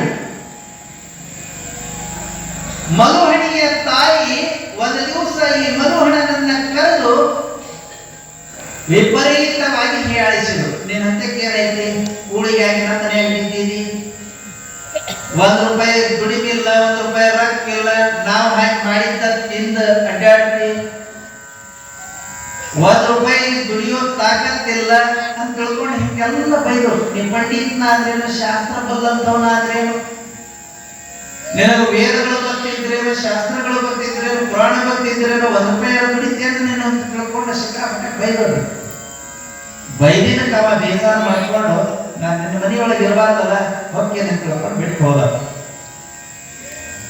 ಹೊರಗೆ ಹಾಕಿದ ಬಳಿಕವ ಹೋಗಿ ಹಲವು ದಿನಗಳವರೆಗೆ ಮಲುಹಣಿಯ ಗೆಳೆತನವನ್ನೇ ನೆನೆಸಿಕೊಂಡು ಜೀವನ ಮಾಡಿದವ. ಒಂದು ದಿವಸ ಅವನಿಗೆ ತಡ್ಕೊಳ್ಳಿಕ್ಕಾಗಲಿಲ್ಲ, ಮಲುಹಣಿಯನ್ನ ನೋಡ್ಬೇಕು ಅಂತ ತಿಳ್ಕೊಂಡು ಒಂದು ದಿವಸ ಸಾಯಂಕಾಲದ ಹೊತ್ತಿಗೆ ಬಂದು ಮಲುಹಣಿಯ ಬಾಗಿಲ ಮುಂದೆ ಕಟ್ಟಿ ಮೇಲೆ ಕೂತ್ಕೊಂಡಿದ್ದ. ಆಕೆ ಇನ್ನೊಬ್ಬ ಹುಡುಗನ ಜೊತೆಗೆ ಒಳಗಿದ್ದಳು. ಕದ ತೆಗೆದು ಹೊರಗೆ ಕಟ್ಟಿ ಮೇಲೆ ನೋಡ್ಲಿಲ್ಲ, ಕಿಚಕ್ಕಂತ ಉಗುಳಿದ್ರು. ಎಲೆ ಅಡಿಕೆ ಹಾಕೊಂಡಿರ್ತಕ್ಕಂಥ ಬಾಯಿಲಿಂದ ಉಗುಳಿದ್ರು. ಅದು ಸೀದಾ ಮಲುಹಣನ ಮೇಲೆ ಬಂದು ಮಲುಹಣನ ಮ್ಯಾಲ ಬಂದು ಬಿದ್ದ ತಕ್ಷಣ ನೋಡಿದ್ರು, ಅಯ್ಯೋ ನಿನ್ ಮ್ಯಾಲ ಬಿದ್ದ, ಮನೆಯಿಂದ ಹೊರಗೆ ಹಾಕಿದ್ರು ನಿನ್ನ ನಾಚಿಕಿಲ್ಲಲ್ಲ, ಬಂದು ನಮ್ ಕಟ್ಟಿ ಮ್ಯಾಲ ಕುಂತಿಯಲ್ಲ ಅಂತ ತಿಳ್ಕೊಂಡು ಮಲು ಹಣಿ ಬೈದು, ಬೈಬೇಡ, ನಿನ್ನನ್ನು ನೋಡು ಆಸೆ ಆಯ್ತು ಅಂತ ಬಂದಿದ್ದೀನಿ, ನಾ ಇಲ್ಲೇ ಇರಕ್ ಬಂದಿಲ್ಲ ಅಂತ ಹೇಳ್ದ. ನಾ ಇಲ್ಲೇ ಇರಕ್ ಬಂದಿಲ್ಲ, ನಿನ್ನ ನೋಡೋ ಆಸೆ ಆಯ್ತು, ಅದಕ್ಕೆ ಬಂದಿದ್ದೀನಿ, ಬೈಬೇಡ, ನಾ ಹೋಗ್ತೀನಿ ಅಂತ ತಿಳ್ಕೊಂಡಂತಂದ. ಹೋಗ್ಬೇಡ ಕಡೆ ಅಂತ ತಿಳ್ಕೊಂಡು ಹೇಳಿ ಒಳಗಿರ್ತಕ್ಕಂಥ ಯುವಕನನ್ನ ಹೊರಗೆ ಕಳಿಸಿದ್ರು. ಅವನ್ನ ಹಿಂದೆ ಹಿತ್ತಲಿಗೆ ಕರ್ಕೊಂಡು ಹೋದಳು. ಬಂದಿರಿ ಬಾ ಅಂತ ತಿಳ್ಕೊಂಡು ಕರ್ಕೊಂಡು ಹೋದ ಬಳಿಕ ಅಲ್ಲಿ ಅವ ಹೇಳ್ದ, ನಾನ್ ನಿನ್ನನ್ನು ನೋಡಕ್ ಬಂದಿದ್ದೀನಿ, ನಿನ್ನ ಜೊತೆಗೆ ಕೂಡಕ್ ಬಂದಿಲ್ಲ, ಅದಕ್ಕೆ ನೀನು ಮುಟ್ಟಬೇಡ ಅಂತ ತಿಳ್ಕೊಂಡು ಹೇಳದ ಮಲೋಹಣ. ಅಲ್ಲ, ಇಷ್ಟೆಲ್ಲ ಸ್ವಾಭಿಮಾನ ಐತಿ ನಿನಗ, ಶಿವನ ಭಕ್ತನಾಗಿ ವೇದಾಂಗಗಳನ್ನ ಬಲ್ಲಂತವನಾಗಿ ಒಂದು ದಿವಸ ಆ ಭಗವಂತನಲ್ಲಿ ಏನಾರ ಕೊಡಿಸಿದೆ, ನನಗ ಬಂಗಾರ ಕೊಡಿಸಿದೆ, ಬೆಳ್ಳಿ ಕೊಡಿಸಿದೆ, ರೊಕ್ಕ ಕೊಡಿಸಿದೆ, ರೂಪಾಯಿ ಕೊಡಿಸಿದೆ, ಏನ್ ಕೊಡಿಸಿದೆ ನೀನು? ಏನೂ ಕೊಡಿಸಲಿಲ್ಲ. ಮತ್ತು ಮ್ಯಾಲ ಸ್ವಾಭಿಮಾನದ ಮಾತು ಹೇಳಕತ್ತಿದೆ ಅಂತ ತಿಳ್ಕೊಂಡು ತಂದಳು ಮಲೋಹಣಿ. ನಿನಗ ಸಂಪತ್ತು ಬೇಕ, ಕೊಡಿಸ್ತೀನಿ ಬಾ, ನಾಳೆಗೆ ದೇವಸ್ಥಾನಕ್ಕೆ ಬಾ, ಶಿವನ ದೇವಸ್ಥಾನಕ್ಕೆ ಅಲ್ಲೇ ಕೊಡ್ತೀನಿ ಅಂತ ತಿಳ್ಕೊಂಡು ಹೇಳ. ಮರುದಿವಸ ಇಂಥ ಟೈಮಿಂಗ್ ಬಾ ಅಂತ ತಿಳ್ಕೊಂಡು ಹೇಳಿ ಹೋಗಿಬಿಟ್ಟ. ಆ ನಂತರದೊಳಗೆ ಮಲೋಹಣಿ ಮರುದಿವಸ ಆ ಟೈಮಿಗೆ ಅಲ್ಲಿ ಹೋದಳು. ಶಿವನ ದೇವಸ್ಥಾನದ ಗರ್ಭಗುಡಿ ಮುಂದೆ ನಿಂತುಕೊಂಡ, ನನಗೆ ಸಂಪತ್ತು ಬೇಕಲ್ಲ, ಶಿವನಿಂದಲೇ ಕೊಡಿಸ್ತೇನೆ, ನಾ ಹೇಳ್ದಂಗೆ ಮಾಡಬೇಕು ಅಂತ ತಿಳ್ಕೊಂಡೆ ಹೇಳಿ ಮೈ ಮೇಲಿನ ಬಟ್ಟಿ ತೆಗೆದು ನನ್ನ ಬೆನ್ನಿಗೆ ಎದೆ ಅವಚಿ ನಿಂತುಕೋ, ಅವಾಗ ಕೊಡಿಸ್ತೀನಿ ಅಂತ ತಿಳ್ಕೊಂಡು ಹೇಳ್ದ. ಹಾಗೆ ಎದೆ ಅವಚಿ ನಿಂತುಕೊಂಡಾಗ 27 ಶ್ಲೋಕಗಳನ್ನ ಹೇಳ್ತಾನವ ಮಲೋಹಣ. ಕಾಂಚ ಕುಚ ಪ್ರಚಯ ಅನ್ನುವಂಥ ಮೊದಲನೇ ಶ್ಲೋಕದಿಂದ ಪ್ರಾರಂಭ ಮಾಡಿರ್ತಕ್ಕಂಥವನು 27 ಸಂಸ್ಕೃತ ಶ್ಲೋಕಗಳನ್ನ ಹೇಳುವ ಮೂಲಕವಾಗಿ ಭಗವಂತನನ್ನು ಒಲಿಸದ. ಪ್ರತ್ಯಕ್ಷನಾಗಿ ಏನ್ ಬೇಕು ಮಲೋಹಣ ಅಂತ ತಿಳ್ಕೊಂಡು ಕೇಳಿದ್ರ, ಏಕೆಗೆ ಸಂಪತ್ತು ಬೇಕು ಅಂತ ಹೇಳ್ತಂದ್ರ ಆ ಭಗವಂತನನ್ನ ಕಂಡು ಮಲೋಹಣಿ ಗಾಬರಿಯಾಗಿ ಬಿಟ್ಟಿದ್ದು. ಕೊನೆಗೆ ಪ್ರೀತಿಯಿಂದ ಮಲೋಹಣನನ್ನ, ಮಲೋಹಣಿಯನ್ನ, ಮಲೋಹಣಿಯ ತಾಯಿಯನ್ನ, ಮಲೋಹಣಿ ಮನೆಯೊಳಗೆ ಸಾಕಿರ್ತಕ್ಕಂಥ ಒಂದು ಗಿಳಿಯನ್ನ ತಗೊಂಡು ಕೈಲಾಸಕ್ಕೆ ಹೋದನ. ಹೂವಿನ ಕೊಟ್ಟಾಗ ಸ್ವರ್ಗ, ನಾರು ಸ್ವರ್ಗಕ್ಕೆ ಹೋಗ್ತದ ಅನ್ನುವಂಗ. ಅದಕ್ಕೆ ನಿಷ್ಕಲ್ಮಶವಾದಂತ ಭಕ್ತಿ ಒಂದೇ ಬೇಕು, ಭಕ್ತಿ ಒಳಗೆ ಆಡಂಬರ ಇರಬಾರದು ಅನ್ನುವಂಥ ಸಂದೇಶ ಇದೆ. ಭಕ್ತಿ ಒಳಗೆ ಆಡಂಬರ ಇತ್ತು ಅಂತ ಹೇಳ್ತಂದ್ರ ನಿಷ್ಕಲ್ಮಶದ ಭಕ್ತಿ ಆಗಂಗಿಲ್ಲ, ಭಗವಂತನ ಪ್ರಾಪ್ತಿ ಆಗಂಗಿಲ್ಲ. ಎಷ್ಟು ಮಜಾ ಇರ್ತೈತೆ ಅಂತಂದ್ರೆ, ಒಬ್ಬ ಸಾವುಕಾರ ಭಕ್ತಿ ಒಳಗೆ ಎಷ್ಟು ಮಜಾ ಇರ್ತೈತೆ ನೋಡ್ರಿ. ತಲ್ಲೀನಾಗಿ ಭಾವ ಪರವಶನಾದಂತಂದ್ರೆ ಬ್ಯಾರೆ ಗೊತ್ತಾಗಂಗಿಲ್ಲ. ಒಬ್ಬ ಸಾವುಕಾರ ಎಂದೂ ಪುರಾಣಕ್ಕೆ ಹೋಗಿದ್ದಿಲ್ರಿ, ಅವ ಪ್ರವಚನ ಪುರಾಣ ಗೊತ್ತ ಇರಲಿಲ್ಲ. ಒಂದು ದಿವಸ ಊರೊಳಗೆ ಹೊಸ ಪ್ರವಚನ ಪುರಾಣ ಹಚ್ತಿದ್ರು. ಒಂದು ದಿವಸ ಎಲ್ಲರೂ ಹೋಗ್ತಾರೆ, ನಾ ಯಾಕೆ ಹೋಗ್ಬಾರ್ದು ಅಂತ ಬಂದ. ಅವ್ರಿಗೆ ಪುರಾಣ ಪ್ರವಚನ ಅಂತ ಗೊತ್ತಿಲ್ಲ. ಬಂದವನ ಎಂತ ಒಂದು ಚಲೋ ಕಂಬ ನೋಡಿ ಕಂಬಕ್ಕೆ ಟೇಕ ಹೊಡೆದು ಕೂತ್ಕೊಂಡ. ಇಂಥವ್ ಆಗ್ಬಾರ್ದು ಅಂತ ಹೇಳಿ ನಾವು ಮಾಡಿದಾಗ ಕಂಬ ದೂರ ಇಟ್ಬಿಟ್ಟಿವಿ, ನಡವಕ್ಕೆ ಇಟ್ಟೇ ಇಲ್ಲ. ಕಂಬಕ್ಕೆ ಟೇಕ ಹೊಡೆದು ಕೂತ್ಕೊಂಡ ತಕ್ಷಣನೇ ಪ್ರಾರಂಭದ ಬಂದಿದ್ದ ಭಜನೆ ಮಾಡಕತ್ತಿದ್ರು. ಸಾಮ ಸದಾಶಿವ ಸಾಮ ಸದಾಶಿವ ಅಂತ ಭಜನೆ ಮಾಡ್ತಿದ್ರು. ಅಷ್ಟು ಕೇಳದವನೇ ಒಂದು ತೊಟ್ಲ ಹಾಕಿ ತೂದಂಗ ಆತು. ಸಾವುಕಾರ ನಿದ್ದೆ ಮಾಡಕತ್ಬಿಟ್ಟ. ಒಮ್ಮೆಗೆ ಜಯಮಂಗಲಮ್ಮ ಅಂತ ಬಳಕೆ ಎಚ್ಚರ ಹಾಕ್ರಿ, ಬಡದ ಎಬ್ಬಸದಂಗ ಆತು. ಎತ್ತವನ ಮನೆ ಕಡೆ ಹೊಂಟ್ಬಿಟ್ಟ. ಮುಂದೆ ಏನ್ ಮಾಡ್ತಾರ ಅನ್ನೋದು ಗೊತ್ತಿಲ್ಲ, ಸುಮ್ಮನೆ ಮನೆ ಕಡೆ ಹೊಂಟ್ಬಿಟ್ಟ. ಹೊರಗೆ ಬಂದ ತಕ್ಷಣ ಏನ್ ಹೇಳಿದ್ರು ಅಂತ ನೆನಪು ಮಾಡ್ಕೊಂಡ ಸಾಮ ಸದಾಶಿವ. ಅದೊಂದ ನೆನಪು ಉಳ್ಕೊಂಡ್ರಿ, ಸಾಮ ಸದಾಶಿವ ಅಂತ ಮನೆ ಕಡೆ ಹೊಂಟ. ಊರಾಗ ಜನರಿಗೆ ಆಶ್ಚರ್ಯ ರೀ, ಎಂದೂ ಪುರಾಣಕ್ಕೆ ಬರಲ್ದವ, ನಾವು ಇಷ್ಟು ಹುಟ್ಟು 40-50 ವರ್ಷ ಆಗ್ಯಾವ, ಬಂದೇ ಇಲ್ಲ, ಇವತ್ತು ಬಂದವಲ್ಲ ಪುರಾಣಕ್ಕೆ. ಆಶ್ಚರ್ಯ ಜನರಿಗೆ. ಯಾವ ಮಚ್ಚೆ ಇದ್ದವ್ರು ಮಾತಾಡಿಸಿದ್ರು, ಸಾವುಕಾರ ಇದ್ದಾಗ ಹೋಗಿರಲ್ರಿ ಅಂತಂದ್ರ ಸಾಮ ಸದಾಶಿವ ಅಂತ. ಮತ್ತೊಬ್ಬರು ಕೇಳಿದ್ರು, ಸಾವುಕಾರ ಪುರಾಣಕ್ಕೆ ಹೋಗಿದ್ರೇನ್ರಿ? ಸ್ವಾಮಿ ಸದಾಶಿವ ಅಂದ. ನೀವು ಬಂದಿರಲ್ರಿ ಪುರಾಣಕ್ಕ ಅಂತಂದ್ರು. ಸ್ವಾಮಿ ಸದಾಶಿವ ಅಂದ. ಎದಕ್ಕೆ ಹಾಕ್ಬಿಡ ಸಾವುಕಾರ ಅಂದ್ರು. ಮನೆಗೆ ಬಂದ, ಏನ್ರಿ ಎಣ್ಣೆ ಡಬ್ಬಕ್ಕೆ ನೀರು ಹೊಡೆದು ಚಪ್ಪಸಾಗತ್ತಿದ್ದಳು ಹಾಲು ಇಡಕ. ಆಕೆ ಕೇಳಿದಳು, ಎಲ್ಲ ಹೋಗಿದ್ದೇನಂತಂದಳು. ಊರಂಜಲ ಸಾವುಕಾರ ಅಂದ್ರೆ ಹೆಂಗ್ ಸಾವುಕಾರ ಮ್ಯಾಗಿಲ್ರಿ. ಆಕೆ ಪವರ್ ಅಷ್ಟು ಇರ್ತೈತ್ರಿ. ವೈಫ್ ಅಂತ ಹೇಳ್ತಂದ್ರ without permission fight, without permission in fight every time ಅಂತ್ರಿ. ಎವ್ರಿ ಟೈಮ್ ಅದು ಪರ್ಮಿಷನ್ ತೊಗೊಳೋದನ್ನ ಜಗಳ ಮಾಡ್ತಕ್ಕಂಥ ಹೇತಿ ಅಂತ ಕರೀತಾರಂತೆ. ಅದಕ್ಕ ಹೆಂಡತಿ ಪವರ್ ಹಂಗಿರ್ತದೆ. ಇಡೀ ಊರ್ ಜನ ಸಾವುಕಾರ ಅಂತಂದ್ರೆ ಹೆಂಡತಿ ಸಾವುಕಾರ ಅನ್ನಂಗಿಲ್ಲ, ರೀಮ್ ಅನ್ನಂಗಿಲ್ಲ. ಹೇಗಾಗೈತಿ ಅಂದ್ರ ಸಾಂಬ ಸದಾಶಿವ ಅಂತ ಹಣಿ ಕಟ್ಟು ಹಾಕಿದ್ರು. ಇದೇ ಸಾಂಬ ಸದಾಶಿವ ಅಂತೈತಿ. ಒಂದ್ ದಿವಸ ಬಾಯಾಗ ಬಂದಿಲ್ಲ ಇದಕ್ಕೆ. ಎಲ್ಲಿ ಪ್ರಾಣಕ್ಕೆ ಹೋಗಿದ್ದೇನ ಅಂತಂದ್ರು. ಸಾಂಬ ಸದಾಶಿವ ಅಂತ. ಅಯ್ಯ ನಿನಗೆ ಒಳ್ಳೆ ಬುದ್ಧಿ ಬಂದೈತಲ್ಲ ಅಂತಂದ್ರು. ಸಾಂಬ ಸದಾಶಿವ ಅಂತ. ಒಳಗೆ ಹೋದ. ಆಮೇಲೆ ಇದಕ್ಕೆ ಹಾಲು ಎಣ್ಣೆ ಎಲ್ಲ ಒಯ್ದು ಡೇರಿ ಕೊಟ್ಟು ಬಂದ ಒಳಗೆ ಅಡಿಗೆ ಮಾಡಿದ್ದು ಎಲ್ಲ ನಾ ಊಟ ಮಾಡುವ ಅಂತ ಹೇಳಿದ್ರು. ಹ್ಞೂ ಅನ್ಬೇಕಾ? ಸಾಂಬ ಸದಾಶಿವ ಅಂತ. ಹ್ಞೂ ಅನ್ನೋದು ಬಿಟ್ಟ. ಸಾಂಬ ಸದಾಶಿವ ಬಂದು ಕೂತ್ಕೊಂಡ. ತಾಟ್ ಇಟ್ಗಳು, ಪಲ್ಯ ನೀಡಿದಳು. ಇನ್ನೊಂದಿಷ್ಟು ನೀಡ್ಲೇನಂತೇಳಿ ಮುಖ ನೋಡಿ ಕೇಳಿದಳು. ಸಾಂಬ ಸದಾಶಿವ ಅಂದ. ಮತ್ತೊಂದಿಟ್ಟು ನೀಡಿದಳು. 2 ರೊಟ್ಟಿ ಹಾಕಿದಳು. 3ನೇ ರೊಟ್ಟಿ ಬೇಕೇನಂತ ಕೇಳಿದಳು. ಸಾಂಬ ಸದಾಶಿವ ಅಂದ. ಅಯ್ಯ ಇದಕ್ಕೇನಾಗೈತೆ? ಇದು ಬಾಯ ರೊಟ್ಟಿ ಇರಲಿ ಅಂದ. ಊಟ ಮಾಡಿದ, ಮಲ್ಕೊಂಡ. ಬೆಳಗ್ಗೆ ಹರಿತು ಆಳುಗಳು ಬಂದು, ಸಾವುಕಾರ ಏನ್ರಿ ಇವತ್ತು ಕೆಲಸ ಅಂತ ಹೇಳ್ತಂತಂದ್ರು. ಸಾಂಬ ಸದಾಶಿವ. ಬಿತ್ತಬೇಕೇನ್ರಿ? ಸಾಂಬ ಸದಾಶಿವ. ಬಿತ್ತಿದ ಹಾಕಬೇಕೇನ್ರಿ? ಸಾಂಬ ಸದಾಶಿವ. ಮಜಾ ಅನ್ಸಕತ್ ಕೊಡ್ತಿರು ಆಳುಗಳಿಗೆ. ಕೇಳಿದ ಕೆಲಸ ಸಾಂಬ ಸದಾಶಿವ ಚಾಲು ಆಗ್ತಲ್ಲ, ಮಜಾ ಅನ್ಸಕತ್ ಕೊಡ್ತಾವ್ರಿ. ಏನ ಹುಚ್ಚಿಡ್ತೈತಿ ಕೂಡ. ಇದು ಕೇಳಿದೆ. ಪುರಾಣಕ್ಕೆ ಹೋದ್ರ ಆಗಂಗಿಲ್ಲ ಅಂತಂದ್ರೆ ಪುರಾಣಕ್ಕೆ ಹೋಗ್ಬಾರ್ದ. ಇದು ಓಂ ಬಂದಿಲ್ಲ ನೋಡ್ ಅಂತ ಹೇಳ್ತಂದ್ರು. ಓಂ ಬಂದಿಲ್ಲ, ಪುರಾಣ ಓಂ ಬಂದಿಲ್ಲ ಅಂತೇಳಿ ಮನೆಯಾಗ ಕುಂತವ್ರು ಬಹಳ ಜನ ಇರ್ತಾರೆ. ಹಂಗಾತ ಕೆಲವೊಬ್ಬರಿಗೆ ಇರ್ತೈತ್ರಿ. ಇದು ಹಿಂದ ಒಂದು ತಪ್ಪು ಕಲ್ಪನೆ ಐತೆ ನಮ್ಮ ಸಮಾಜದೊಳಗೆ. ಹಿಂದ ಹಿರಿಯರು ಚಕ್ರಿ ಕಟ್ಕೊಂಡು ದೇವರಿಗೆ ಹೋಗ್ತಿದ್ದರು. ಮನಿ ದೇವರು ಅಲ್ಲದೆ ಇರತಕ್ಕಂಥ ದೇವರಿಗೆ ಚಕ್ರಿ ಕಟ್ಕೊಂಡು ಹೋಗುವಾಗ ಅವು ಚಕ್ರಿ ದಾರಿ ಇರ್ತಿತ್ತು. ಎಮರ್ಜೆನ್ಸಿ ಚಕ್ರಿ ಲಾಗ ಹೊಡೆದ ಆ ಮನೆಯ ಮನುಷ್ಯ ಒಬ್ಬ ಸತ್ತನು ಅಂತಂದ್ರೆ ಅವ್ರಿಗೆ ಆ ದೇವ್ರಿಗೆ ನಾವು ಹೋಗಂಗಿಲ್ಲ ತೀರ್ಮಾನ ತಗೊಂಡ್ಬಿಡ್ತಾರೆ. ಯಾಕಂತಂದ್ರೆ ಅದು ನಮಗೆ ಓಂ ಬಂದಿಲ್ಲ, ಅಲ್ಲಿ ಹೋಗಿದ್ದ ನಮ್ಮ ಹಿರಿಯರ್ ಸತ್ತ.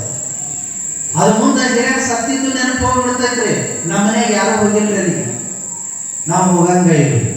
ಯಾರ ರೊಕ್ಕ ಖರ್ಚು ಮಾಡಿ ಕರ್ಕೊಂಡು ಹೋದ್ರು ಹೋಗ್ತೀವ್ರಿ. ಅವ್ರು ರೊಕ್ಕ ಖರ್ಚು ಮಾಡಿ ಇವ್ರನ್ನ ಕರ್ಕೊಂಡು ಹೋಗ್ಬೇಕು ಅಂದ್ರೆ ಹೋಗ್ತಾರ. ಇಂಥವ್ ತಪ್ಪು ತಿಳುವಳಿಕೆ ರೀ.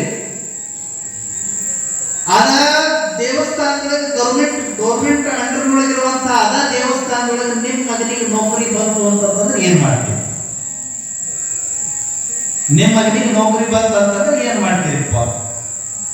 ಅವ ಗೌರ್ಮೆಂಟ್ ಅಂಡರ್ನೊಳಗೆ ಇರ್ತೈತೆ ಅದು ದೇವಸ್ಥಾನ. ಅಲ್ಲಿ ಆಫೀಸ್ ವರ್ಕ್, ಆ ವರ್ಕ್, ಈ ವರ್ಕ್ ಅಂತ ಏನೇನೋ ಗೌರ್ಮೆಂಟ್ ಒಂದು ಸ್ಕೀಮ್ಗಳು ಇರ್ತಾವ. ಒಂದು 60-70 ಸಾವಿರ ರೂಪಾಯಿ ಸಂಬಳ ಇರ್ತೈತಿ. ನಿಮ್ಮ ಮಗನಿಗೆ ಅದಕ್ಕ ನೌಕರಿ ಬಂತಂತಂದ್ರೆ ರಾಜೀನಾಮೆ ಕೊಡ್ತೀಯ? ನೋಡಿ, ನಿಮ್ಮ ಮನೆಯೊಳಗೆ ಹುಟ್ಟಿರ್ತಕ್ಕಂಥ ಮಗಳನ್ನ ಒಂದು ಮನೆಗೆ ಕೊಡ್ತೀರಿ, ಅವ್ರ ಮನೆ ಅದು ದೇವರಿಗೆ ಕೇಳ್ತಂದ್ರೆ ಅವ್ರು ಹೋಗಲು ಬರೋದು ಮಾಡ್ತಾರೆ. ಅದು ಸಂಬಂಧ ದೇವ್ರಿಗೆ. ಮನುಷ್ಯ ಎಷ್ಟು ಮಜಾ ಅದ ಅಂತ ಹೇಳ್ತಂದ್ರೆ ಹೇಳ್ತೀನಿ. ಈಗ ಪಟ್ಟಿ ಕೇಳಕ್ ಹೋಗ್ರಿ ನೀವು. ನಾವು 4 ಜನ ಅಂತವ್ರು ಇದ್ರ 4 ಜನ ಒಂದಾರಿ. ಅವ ಪಟ್ಟ ನಮ್ಮ ಪಟ್ಟ ಅದ ಬೆಳೆ ವಿಮಾ ಬರ್ಲಿ ನಾಳೆ ಅವನಿಗೆ ನಮಗೆ 10 ವರ್ಷ ಆಗ್ತದೆ. ಯಾರೇ ಎಷ್ಟು ಮಜಾ ಅದ. ಪಟ್ಟಿ ಕೊಡೋದಂತಂದ್ರೆ ನಾವೆಲ್ಲ ಒಂದ. ಬೆಳೆ ವಿಮಾ ತಗೊಳ್ಳೋದೈತಂತಂದ್ರೆ ನಾವು 4 ಜನ ಬೇರೆ. ಹಿಂಗ್ಯಾಕೆ ವ್ಯವಹಾರ? ಇಷ್ಟು ಮಜಾ ಅದಲ್ಲ ಮನುಷ್ಯ. ಅದಕ್ಕ ಅವೆಲ್ಲ ಮೂಢನಂಬಿಕೆಗಳನ್ನ ಬಿಟ್ಟುಕೊಂಡಿರ್ಬೇಕು. ಅಂದ್ರೆ ಒಂದಿಷ್ಟು ಏನೋ ಮನುಷ್ಯ ಜಾಗೃತನಾಗಿರ್ತಾನೆ. ಸಾವುಕಾರ ಸಾಂಬ ಸದಾಶಿವ ತಲೆಯಾಗ ತುಂಬ್ಕೊಂಡು ಬಿಟ್ಟ. ಎಂದೂ ಹೋಗತ್ತವ ತಲೆಯಾಗ ತುಂಬ್ಕೊಂಡು ಬಿಟ್ಟಿದ್ದ. ಏನ್ ಕೇಳಿದ್ರು ಸಾಂಬ ಸದಾಶಿವ ಅಂತಿದ್ದ. ಏನ್ ಕೇಳಿದ್ರು ಹೋಗ್ಬೇಡ ಅಂತ ನಾವು ಹೋಗಿ ಎತ್ಕೊಂಡಿದ್ರು. ಬಂದಿಲ್ಲ ನಾವು ಆಂಗಳಕ್ಕೆ. ಆ ನಂತರದೊಳಗ ಏನೋ ಹೊಟ್ಟೆ ಇರ್ತೈತಿ ಬಿಡ, ಹೋಗಿ ತಿಳ್ಕೊಂಡು ಹೊರಗಂತ ಹಾಕಕ್ ಬರಂಗಿಲ್ಲ. ಏನ್ ಕೇಳಿದ್ರು ಸಾಂಬ ಸದಾಶಿವ ಯಾಕೆ ಸ್ವತ್ತ ಏನ್ ಕೇಳಿದ್ರು ಎಲ್ಲ ಸಾಂಬ ಸದಾಶಿವ ಏನ್ ತಲೆ ಚೆಕ್ ಕೇಳೋದು. ಬೆಳಗಿನ ಹೊತ್ತು ಅವಾಗೆಲ್ಲ ಒಲಿ ಕಟ್ಟಿಗೆ ಹಚ್ಚಿ ಒಲೆ ಅಡಿಗೆ ಮಾಡಬೇಕು. ಕಟ್ಟಿಗೆ ಹಚ್ಚಿ ಅಡಿಗೆ ಮಾಡುವಾಗ ಸಿಕ್ಕಾಪಟ್ಟೆ ಹೊಗೆ ಎದ್ದು ಗೋಧಿ ಎಲ್ಲ ಅಡಿಗೆ ಮನೆ ಎಲ್ಲ ಹೊಗೆ ಆಗಿಬಿಟ್ಟಿತ್ತು. ಅಡಿಗೆ ಮನೆ ಎಲ್ಲ ಹೊಗೆ ಆಗಿರುವಾಗ ಇನ್ನು ಕಣ್ಣಾಗ ಮೂಗನಾಗ ನೀರು ಇಡಕತ್ತಿದ್ರು. ಅವಾಗಿಂದ ಅದೊಂಥರ ಮಜಾ ಇರ್ತಿತ್ರಿ. ಸೆರಗ ಹಿಂಗ ತಗೊಂಡು ಹಿಂಗ ವರ್ಷಗಳಾಗ ಮಾಡಾದ ಹಿಂಗ ವರ್ಷಗಳಾಗ ಅದ ಕೈಯಾಗ ರೊಟ್ಟಿ ಬರೆಯೋದು ಎಷ್ಟು ರುಚಿ ಇರ್ತಿದ್ರು. ನೀವು ರೊಟ್ಟಿ ಮಾಡ್ಬೇಕಾದ್ರೆ ಉಪ್ಪು ಹಾಕಂಗಿಲ್ಲ, ಹಿಟ್ ಮಾಡೋದು ಹಾಕ್ತೀರ ಹಾಕಂಗಿಲ್ಲ ಅಂತ ಉಪ್ಪು ಹಾಕಂಗಿಲ್ಲ. ಚೂರು ರುಚಿ ಇರಂಗಿಲ್ಲ. ಈಗಿನ ರೊಟ್ಟಿ ನೋಡ್ರಿ ನಾವು ರುಚಿನೇ ಇರಂಗಿಲ್ಲ. ಅವರು ಉಪ್ಪು ಹಾಕಿ ರೊಟ್ಟಿ ಬೆಳಿತಿದ್ರೆ ಅದಕ್ಕೆ ರುಚಿ ಇರ್ತಿತ್ತು. ತಿಳ್ಕೊಂಡ್ರೆ ಚೂರ ನನ್ನ ಮಕ್ಕಳಿಗೆ ಬಿಟ್ಟು ಉಪ್ಪು ಹಾಕಿ ಅಡಿಗೆ ಮಾಡ್ರಿ, ನನ್ನ ಮಕ್ಕಳಿಗೆ ಬಿಡ್ರಿ. ಅದಕ್ಕ ಅದೊಂಥರ ಮಜಾ ಇರ್ತಿತ್ರಿ. ಕಣ್ಣೀರು ವರ್ಷ ಅಂತ ಯವ್ವ ಊದಿ ಸಾಕಾಗ್ತಿದ್ರು. ಅವ್ರು ಮಳೆ ಇರ್ತಿತ್ತು. ಅದಕ್ಕೆ ಏನಂತ ನಾವು ಊದ್ಗೊಳ್ಳಿ. ನಮ್ಮ ಕಡೆ ಬೇರೆ ಅಂತಾರೆ ಬ್ಯಾಟ್ರಿ ಹೇಳೋದು. ಅದಕ್ಕ ಊದಿ ಕಣ್ಣಾಗ ನೀರು ಬರೆಸ್ಕೊಂಡು ಈ ಮಳಿ ಹತ್ತದಾಗ ಅವ್ರು ಗೋಳು ಕೇಳಬಾರ್ದು. ಬಹಳ ದೊಡ್ಡ ಗೋಳು ಇರ್ತಿತ್ತು. ಕಟ್ಟಿಗೆ ತೋದಿರ್ತಿತ್ತು, ಏನೇನೋ ಮಾಡಿ ಅವಾಗ ಚಿಮಣಿ ಎಣ್ಣೆ ಇರ್ತಿದ್ದಿಲ್ಲ. ಒಂದು ಕಾಲಕ್ಕೆ ಆಮೇಲೆ ಚಿಮಣಿ ಎಣ್ಣೆ ಬಂದಾಗ ಒಂಚೂರು ಸಮಾಧಾನ ಆಗಿತ್ತು. ಈಗ ಮತ್ತೆ ಚಿಮಣಿ ಎಣ್ಣೆ ಇಲ್ದಂಗ ಆಗೈತಿ. ಎಷ್ಟು ಪಸಿ ತೆಗೈತಂತಂದ್ರೆ ನಮ್ಮ ತಾಯಂದ್ರಿಗೆ ಹೆಣ್ಮಕ್ಳಿಗೆ ಚಿಮಣಿ ಎಣ್ಣೆ ಹೋದ ಬಳಕ ಮರಣದ ಸಂಖ್ಯೆ ಕಡಿಮೆ ಆಗೈತಂತ. ಬಹಳ ದೊಡ್ಡ ಕಷ್ಟ ಅವರಿಗೆ. ಬಾವ್ಯಾಗ ಹೋದ್ರೆ ನೀರಿಲ್ಲ, ಚಿಮಣಿ ಎಣ್ಣೆ ನೋಡ್ಬೇಕಂತಂದ್ರೆ ಚಿಮಣಿ ಎಣ್ಣೆ ಕೊಡಬಾರ್ದು. ಎಷ್ಟು ಪಸಿ ತಿಟ್ಟೈತೆ ಅಂತ ಹೇಳ್ತಂದ್ರೆ ಈಗ ಒಂದು ಹೊಸ ಗಾದಿ ಕಲ್ತಾರೆ. ಸಿಕ್ಕ ಗಂಡನ ಕೈ ಒಳಗ ಬಳೆ ಮಾಡ್ಬೇಕು ಅಂತ ಹೇಳ್ತಂದ್ರೆ ಆ ಗಂಡ ಒಳ್ಳೆ ಒಂದು ಯಾರು ಇರಕ್ಕಿಲ್ಲ, ಅವ್ನಿಗೆ ಹೊಡೆದು ಒಳ್ಳೆಯವ್ರು ಮಾಡ್ಕೊಂಡು ಜೀವನ ಮಾಡ್ಬೇಕಾಗ್ತದೆ. ಈಗ ಹಿಂಗ್ ಮಾಡಕತ್ತಾವ. ಮೊದಲು ಗಂಡನ ಕಾಟಕ್ಕೆ ಅತ್ತಿ ಕಾಟಕ್ಕ ಹೋಗಿ ಬಿಡ್ತಿದ್ರು. ಈಗ ಹಿಂಗ್ ಮಾಡಕತ್ತಾರೆ. ಎಷ್ಟು ಸುಧಾರಿಸ್ಯಾರ ನೋಡ್ರಿ, ಸುಧಾರಿಸ್ಬಿಟ್ಟಾರ. ಅದಕ್ಕ ಅವ ಸಾಂಬ ಸದಾಶಿವ ಅನ್ನುವಂಥದ್ದು ಕೇಳಿ ಚಿಟ್ ಹಿಡಿದ್ಬಿಟ್ಟಿತ್ತು. ಅವತ್ತು ಬೆಳಗ್ಗೆ ಆಕಿ ಒಲಿ ಗುರಿ ಹಚ್ಚಿ ಅಡಿಗೆ ಮಾಡೋದ್ರೊಳಗೆ ದಮ್ ಹತ್ತಿತ್ತು, ಹೊಗೆ ಹತ್ತಿತ್ತು, ಕಣ್ಣಾಗ ಮೂರಾಗ ನೀರು ಸಿಕ್ಕಾಪಟ್ಟೆ ಸಾಕಾಗಿಬಿಟ್ಟಿತ್ತು ಆಕಿ ಗಮಗಳಿಗೆ. ಅದೇನೋ ಕಿಸುರಿ ಇತ್ತು ಹೊರಗಿನ ಪಡ್ಸಲ್ಯಾಗ, ಅದ್ರೊಳಗೆ ಏನೋ ಇಟ್ಟಿದ್ರು, ಅದನ್ನು ಬೇಕಾಗಿತ್ತು. ಈಗ ಒಳಗಿಂದ ಮಕ ವರ್ಷಕ್ಕಂತ ನೀರು ಬರಾಕತ್ತಿತ್ತು. ಹಿಂಗ ಕಣ್ಣು ಸಹಿತ ತೆಗಿಯಕ್ ಬಿಡಂಗಿಲ್ಲ, ಅದು ಹೊಗೆ ಹತ್ತಂತಲ್ಲ.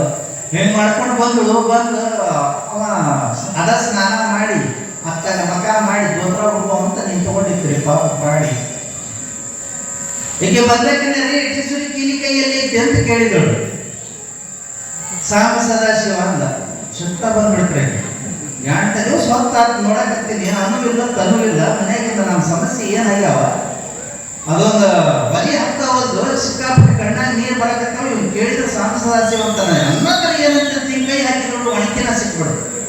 ತಗೊಂಡು ಬಿಟ್ಟ ಸೊಂಟಕ್ಕೆ ಒಂದು ಹೊಡೆದ ತಕ್ಷಣ ಬಿದ್ದ ತಕ್ಷಣ ಎಪ್ಪ ಅನ್ಬೇಕಾಗಿ ಎಪ್ಪ ಅನ್ನಿಲ್ಲ. ಸಾಂಬ ಸದಾಶಿವ ಅಂದ.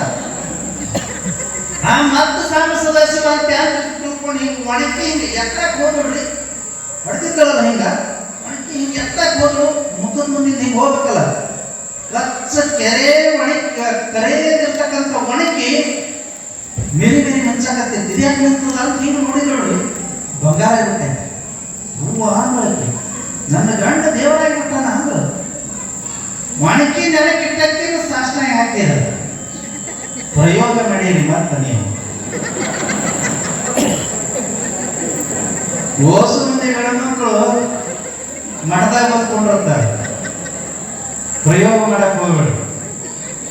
ಒಂದು ಸಮಾಧಾನ ಇರಲಿ ನಿಮ್ಗೆಲ್ಲ. ಈ ಒಣಕಿಗಳು ಇದ್ರಿ ಮನೆಯಾಗ, ಬಹಳ ಜನರು ಮನೆಯಾಗಿತ್ತು ಒಣಕಿ. ಇರೋವಣಿಗೆ ಯಾರು ಕೊಡಾಗಿರ್ಲಿಲ್ಲ ಇನ್ನೊಬ್ರಿಗೆ ಕಡ. ಅದಕ್ಕ ಬಂಗಾರ ಆಗಿತ್ತಲ್ಲ ಕೆಳಗಿಟ್ಟಕ್ಕಿನ ಸಾಷ್ಟಾಂಗಿಗಳು ನನ್ನ ಗಂಡ ದೇವರಾಗಿ ಬಿಡ್ತಾನ. ವಾಣಿಕಿ ಸ್ವಂಟಕ್ಕೆ ಮುಟ್ಟಿದ ತಕ್ಷಣ ಬಂಗಾರ ಆಗಿಬಿಟ್ಟೈತಿ ಅಂತ ತಿಳ್ಕೊಂಡು ಕೊಣದಾಡಿ ಬಿಟ್ಟಾడు. ಆ ಒಣಕಿನ ಕಡದು ಮಾರಿ ಹೊಳೆ ಮನಿ ತೆಗೆದು ಹೊಸ ಮನಿ ಹಚ್ಚಿದ್ರು. ಮತ್ತೊಂದು 10-20 ಎಕರೆ ಹೊಲ ಹಿಡಿದ್ರು. ಮತ್ತೊಂದಿಷ್ಟು ದನಗಳು ತಗೊಂಡ್ರು. ಆಳು ಕಾಳು ಶ್ರೀಮಂತರಾಗಿಬಿಟ್ಟಾರೆ. ಮನೆಗೆ ದಿಢೀರ್ ಅಂತ ಹೇಳಿ ಇಡೀ ಊರು ಜನರಿಗೆ ಆಶ್ಚರ್ಯ, ಪಕ್ಕದ ಮನೆ ಅಕ್ಕಗೂ ಆಶ್ಚರ್ಯ. ಅಕ್ಕ ವಿಚಾರ ಮಾಡಿದ್ರು, ಇಷ್ಟು ದಿವಸ ಹೈನುಗಾರಿಕೆ ಮಾಡ್ಕೊಂಡು ಎಮ್ಮೆ ಹಾಲು ಹಿಂಡಿ ಒಂದಿಷ್ಟು ಹೊಲ ಇತ್ತ, ಆ ಹೊಲದೊಳಗೆ ದುಡ್ಕೊಂಡು ಜೀವನ ಮಾಡ್ತಿದ್ದಳಿಗೆ ದಿಢೀರ್ ಶ್ರೀಮಂತರಾದ್ರೆ ಹೆಂಗಾಗಿರ್ಬೇಕು ಅಂತ ಚಿಂತೆ. ಹೋಗಿ ಕೇಳ್ಕೊಂಡು ಬರೋಣ ಅಂತ ತಿಳ್ಕೊಂಡು ಬಂದ್ರೆ ಬಿಟ್ಟರು ಮನಿ. ಒಂದ್ ಮಟ್ಲ ಹಿಡ್ಕೊಂಡು ಬಂದ್ರು. ಯಾಕ ಏನ್ ಮಾಡಕತ್ತೀರಿ? ಬೇಕಾದ ತಂಗಿ ಸ್ವಲ್ಪ ಮಸಾಲೆ ಬೇಕಾಗಿತ್ತು ಹತ್ತಿ ಅಂದ್ರು. ಯಾಕೆ ಕೊಡ್ತೀನಿ ಬಾ, ಆಯ್ತು ಬಾ. ಕಾರು ಕೂತ್ಕೊಂಡಳು, ಬಟ್ಲ ಇಸ್ಕೊಂಡ್ರು, ತರಾಕಂತ ಹೋದಳು. ಎಂತ ಚಂದ ಮಠ ಮನಿ ಕಟ್ಟೀರಿ ಅಂತ ತಿಳ್ಕೊಂಡ್ರು. ಅಲ್ಲಿಂದ ಚಾಲು ಆತ್ರಿ. ಬಾಗಳೆ ಬಾಗಳೆ ಬಾಗಳೆ ಆಕೆ ಹೆಣ್ಮಗಳು ಮನೆಯಲ್ಲಿ ಹೆಣ್ಮಗಳು ಕುಣ್ಕೊಂಡು ಹೇಳಕತ್ತಳು, ಇದು ಮನೆ ಹಿಂಗ್ ಕಟ್ಟಿಸಿದ್ವಿ, ಹಂಗ್ ಕಟ್ಟಿಸಿದ್ವಿ, ಕಲ್ಲು ಅಲ್ಲಿ ತಂದಿವಿ, ಇಲ್ಲಿ ತಂದಿವಿ ಎಲ್ಲ ಹೇಳಕತ್ತಳು. ಅವಾಗ ಕೇಳಿದ್ರು, ಇಷ್ಟೆಲ್ಲ ಹೆಂಗ್ ಮಾಡಿದ್ರಿ ಅಂತ ಹೇಳಿ. ಅಯ್ಯ ಅದೇನ್ ಕೇಳ್ತಿಬಿಡ ಇವ. ನನ್ ಗಂಡ ಒಂದ್ ದಿವ್ಸ ಪುರಾಣ ಕೇಳಕ್ ಹೋಗಿದ್ದ. ಸಾಂಬ ಸದಾಶಿವ ಅನ್ಕೋತ ಮನೆಗೆ ಬಂದ. ಇದ್ಯಾಕೆ ಹಿಂಗಂತೈತಿ ಏನ್ ತಿಳ್ಕೊಂಡು ನನಗೆ ಚಿಂತೆ ಆಗಿಬಿಟ್ಟೈತಿ. 2 ದಿವಸ ಆದ ಬಳಿಕ ಬೆಳಿಗ್ಗೆ ನೋಡ ಒಲಿ ಉರಿ ಹಚ್ಚಿದ್ದೆ, ಸಿಕ್ಕಾಪಟ್ಟೆ ಹೊಗಿ ಕಣ್ಣ ಮೂನ ನೀರು ಬರಕತ್ತಿದ್ದು. ನನಗೆ ರಗಡ ಆಗಿಬಿಟ್ಟಿತ್ತು. ಹೊರಗೆ ಬಂದ ಟ್ರಿಜುರಿ ಕೀಲಿ ಕೈಯಲ್ಲಿ ಅಂತ ಕೇಳಿದೆ. ಸಾಂಬ ಸದಾಶಿವ ಅಂತ ನೋಡು ಆದ ತಕ್ಷಣ ಶಿಟ್ಟೆಲ್ಲಿಂದ ಕೈ ಹಾಕಿದ್ರೆ ಒಣಕಿನೇ ಸಿಗ್ಬೇಕ. ತಗೊಂಡು ಸೊಂಟ ಹೊಡೆದೆ. ಒಣಗಿ ಸೊಂಟ ತೊಟ್ಟಿದ ತಕ್ಷಣ ಬಂಗಾರ ಆಗ್ಬಿಡುತ್ತೆ. ಆ ಬಂಗಾರ ಮಾಡಿ ಮಾರಿ ಇಷ್ಟೆಲ್ಲ ಮಾಡಿವೆ, ನಾವು ಎಲ್ಲಿ ಮಾಡಬೇಕು ಅಂತ ಸಿಟ್ಟು ಬಿಡೋದು. ನಮ್ದು ಗಂಡ ರುಬ್ಬೋದಾಗೈತಿ. ಇದು ಒಂದೇ ಒಣಗಿ ಬಂಗಾರ ಮಾಡೈತಿ. ನಾನು ಮನೆಯೊಳಗೆ ಸುತ್ತಲೂ ಎಲ್ಲಾರ ಮನೆಯೊಳಗೆ ಭತ್ತ ಕೊಟ್ಟದೈತಿ, ಗೋಧಿ ಕೊಟ್ಟದೈತಿ ಅಂತ ಹೇಳಿ ಓಸು ತಗೊಂಡು ಬಂದು ಜಮಾ ಇಟ್ಟು ಒಂದು 20 ಒಣಗಿ ಬಂಗಾರ ಮಾಡ್ತೀನಿ. ಆಮೇಲಿಂದ 20 ಒಣಗಿ ಬಂಗಾರ ಆಗ್ಬೇಕು. ಅವ್ರು ಒಣಗಿಗಳನ್ನು ಹೊಳೆ ಕೊಡೋದು ಏನು ಮಾಡೋದು, 20 ಒಣಗಿ ಹೊಸವು ಮಾಡಿಸ್ಕೊಡ್ತೀನಿ ಅಂತಂದ್ರೆ ಮಾಡ್ತೀನಿ ಬಿಡ ಅಂತ ತಿಳ್ಕೊಂಡು ಮನಸ್ಸಿನೊಳಗೆ ಅನ್ಕೊಂಡು ನಾನು ಹೋಗ್ತೀನಿ. ನನ್ನ ಕೆಲಸ ಭಾಳ ಅದಾವ ಅಂತ ತಿಳ್ಕೊಂಡು ಯಾರು ಸಿಕ್ತಲ್ಲ ಫಾರ್ಮುಲಾ ಸಿಕ್ತ ಅಕ್ಕಿ ಹಾಕೊಂಡು ಹಾಕಬೇಡಿ ಅಂತ ಬಂದು ಯಾರು ಬಂದಾಗಿನ ಗಂಡ ಹೇಳಿದ್ರು, ಏ ಬಾಯಿ ಅಂತ ತಿಳ್ಕೊಂಡು ಕರೆದ್ರು. ಬಂದವ ಏನಂತ ಅಂತಂದ, ಇನ್ನು ಮುಂದೆ ಏನು ಅಂತ ಅನ್ನಂಗಿಲ್ಲ.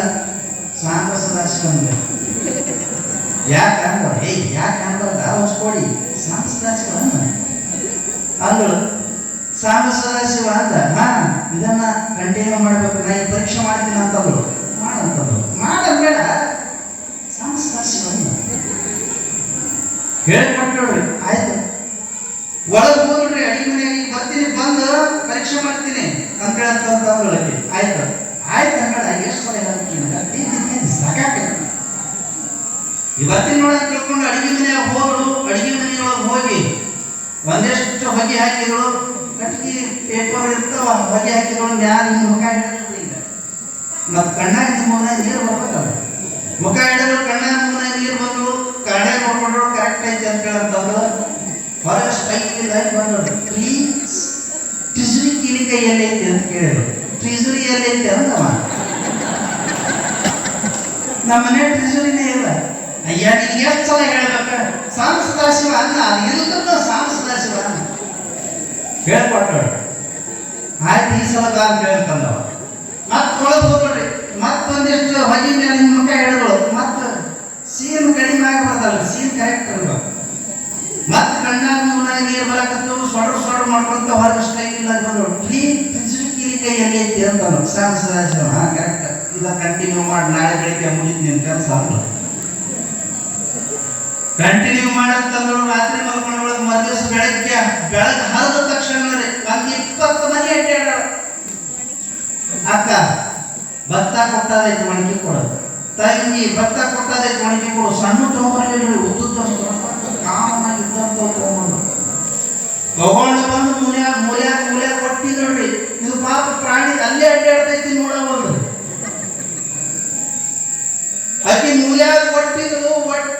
ರೆಡಿ ಮಾಡಿದ್ರು, ನೀ ಸ್ನಾನ ಮಾಡಿ ಧೋತ್ರ ಉಟ್ಕೊಂತ ಹಿಂಗ ನಿಂತ್ಕೊಂಡಿರ್ಬೇಕು ಆ ಕಡೆ ಮಕ ಮಾಡಿ ಅಂತ ಹೇಳ್ತಾರ. ಅದು ಪ್ಯಾಂಟ್ ಹಾಕೋತಿತ್ತು.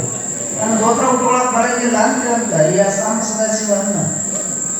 ನನಗೆ ಗೊತ್ತೈತಿ ಧೋತ್ರ ತಂದಿದ್ದೀನಿ, ಒಬ್ರು ಮನೆಯಾಗ ಇಸ್ಕೊಂಡ ಇಟ್ಕೊಂತ ನಿಂತಿರ್ಬೇಕು.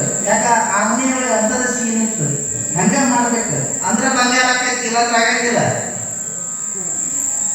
ಅವಾಗ ಅವನ ಆಯ್ತು ಅಂತ ತಿಳ್ಕೊಂಡು ಸ್ನಾನ ಮಾಡಿದ ಧೋತ್ರ ಉಟ್ಕೊಂತ ಆ ಕಡೆಗೆ ಉಟ್ಕೊಳಕ ಬರಬಲ್ರಿ, ಉಟ್ಕೊಳಕ ಬರಬಲ್ದು ಧೋತ್ರ ಉಟ್ಕೊಂತ ನಿಂತ್ಕೊಂಡಿದ್ರಿ. ಈಗ ಒಳಗ ಒಳಗ ಹೊಗೆ ಹಬ್ಬಿಸಿದ್ರು ಸಿಕ್ಕಾಪಟ್ಟೆ.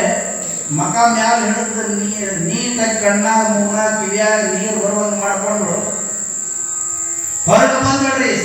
ರೀ ಪಿಸುಡಿ ಪೀರಿ ಕೈಯಲ್ಲಿ ಅಂತ ಕೇಳಿದ್ರು. ಸಾಂಬಸದ ಅದಾಸಿವ ಅಂತಂದ ಸಾಕ್ಬಿಡಿ ಅಪ್ಪ ಮುಗಿದ್ನ ಕಥೆ ಅಂತಂದ್ರೆ ಅಂದಕ್ಕೇನೆ ಈ ನೆರಿಗೆ ತಗೊಂಡಿದ್ದ ತುರುಕಿದ್ರು, ಸೆರಗ್ ತಗೊಂಡಿದ್ದ ತುರುಕಿದ್ರು, ಬಳಿ ಹಿಂದಕ್ಕೆ ಏರಿಸಿದ್ರು. ಹಿಂದೆ ನಿಂತ್ಕೊಂಡು ಅವ ಮಳೆ ನೋಡವಲ್ಲ, ಏನ್ ಮಾಡಾಕತ್ತ ಹೇಳಂದ್ರೆ ಮಳೆ ನೋಡಿತ್ತಂತಂದ್ರೆ ಬದುಕ್ತಿದ್ದೆ ನಾನು.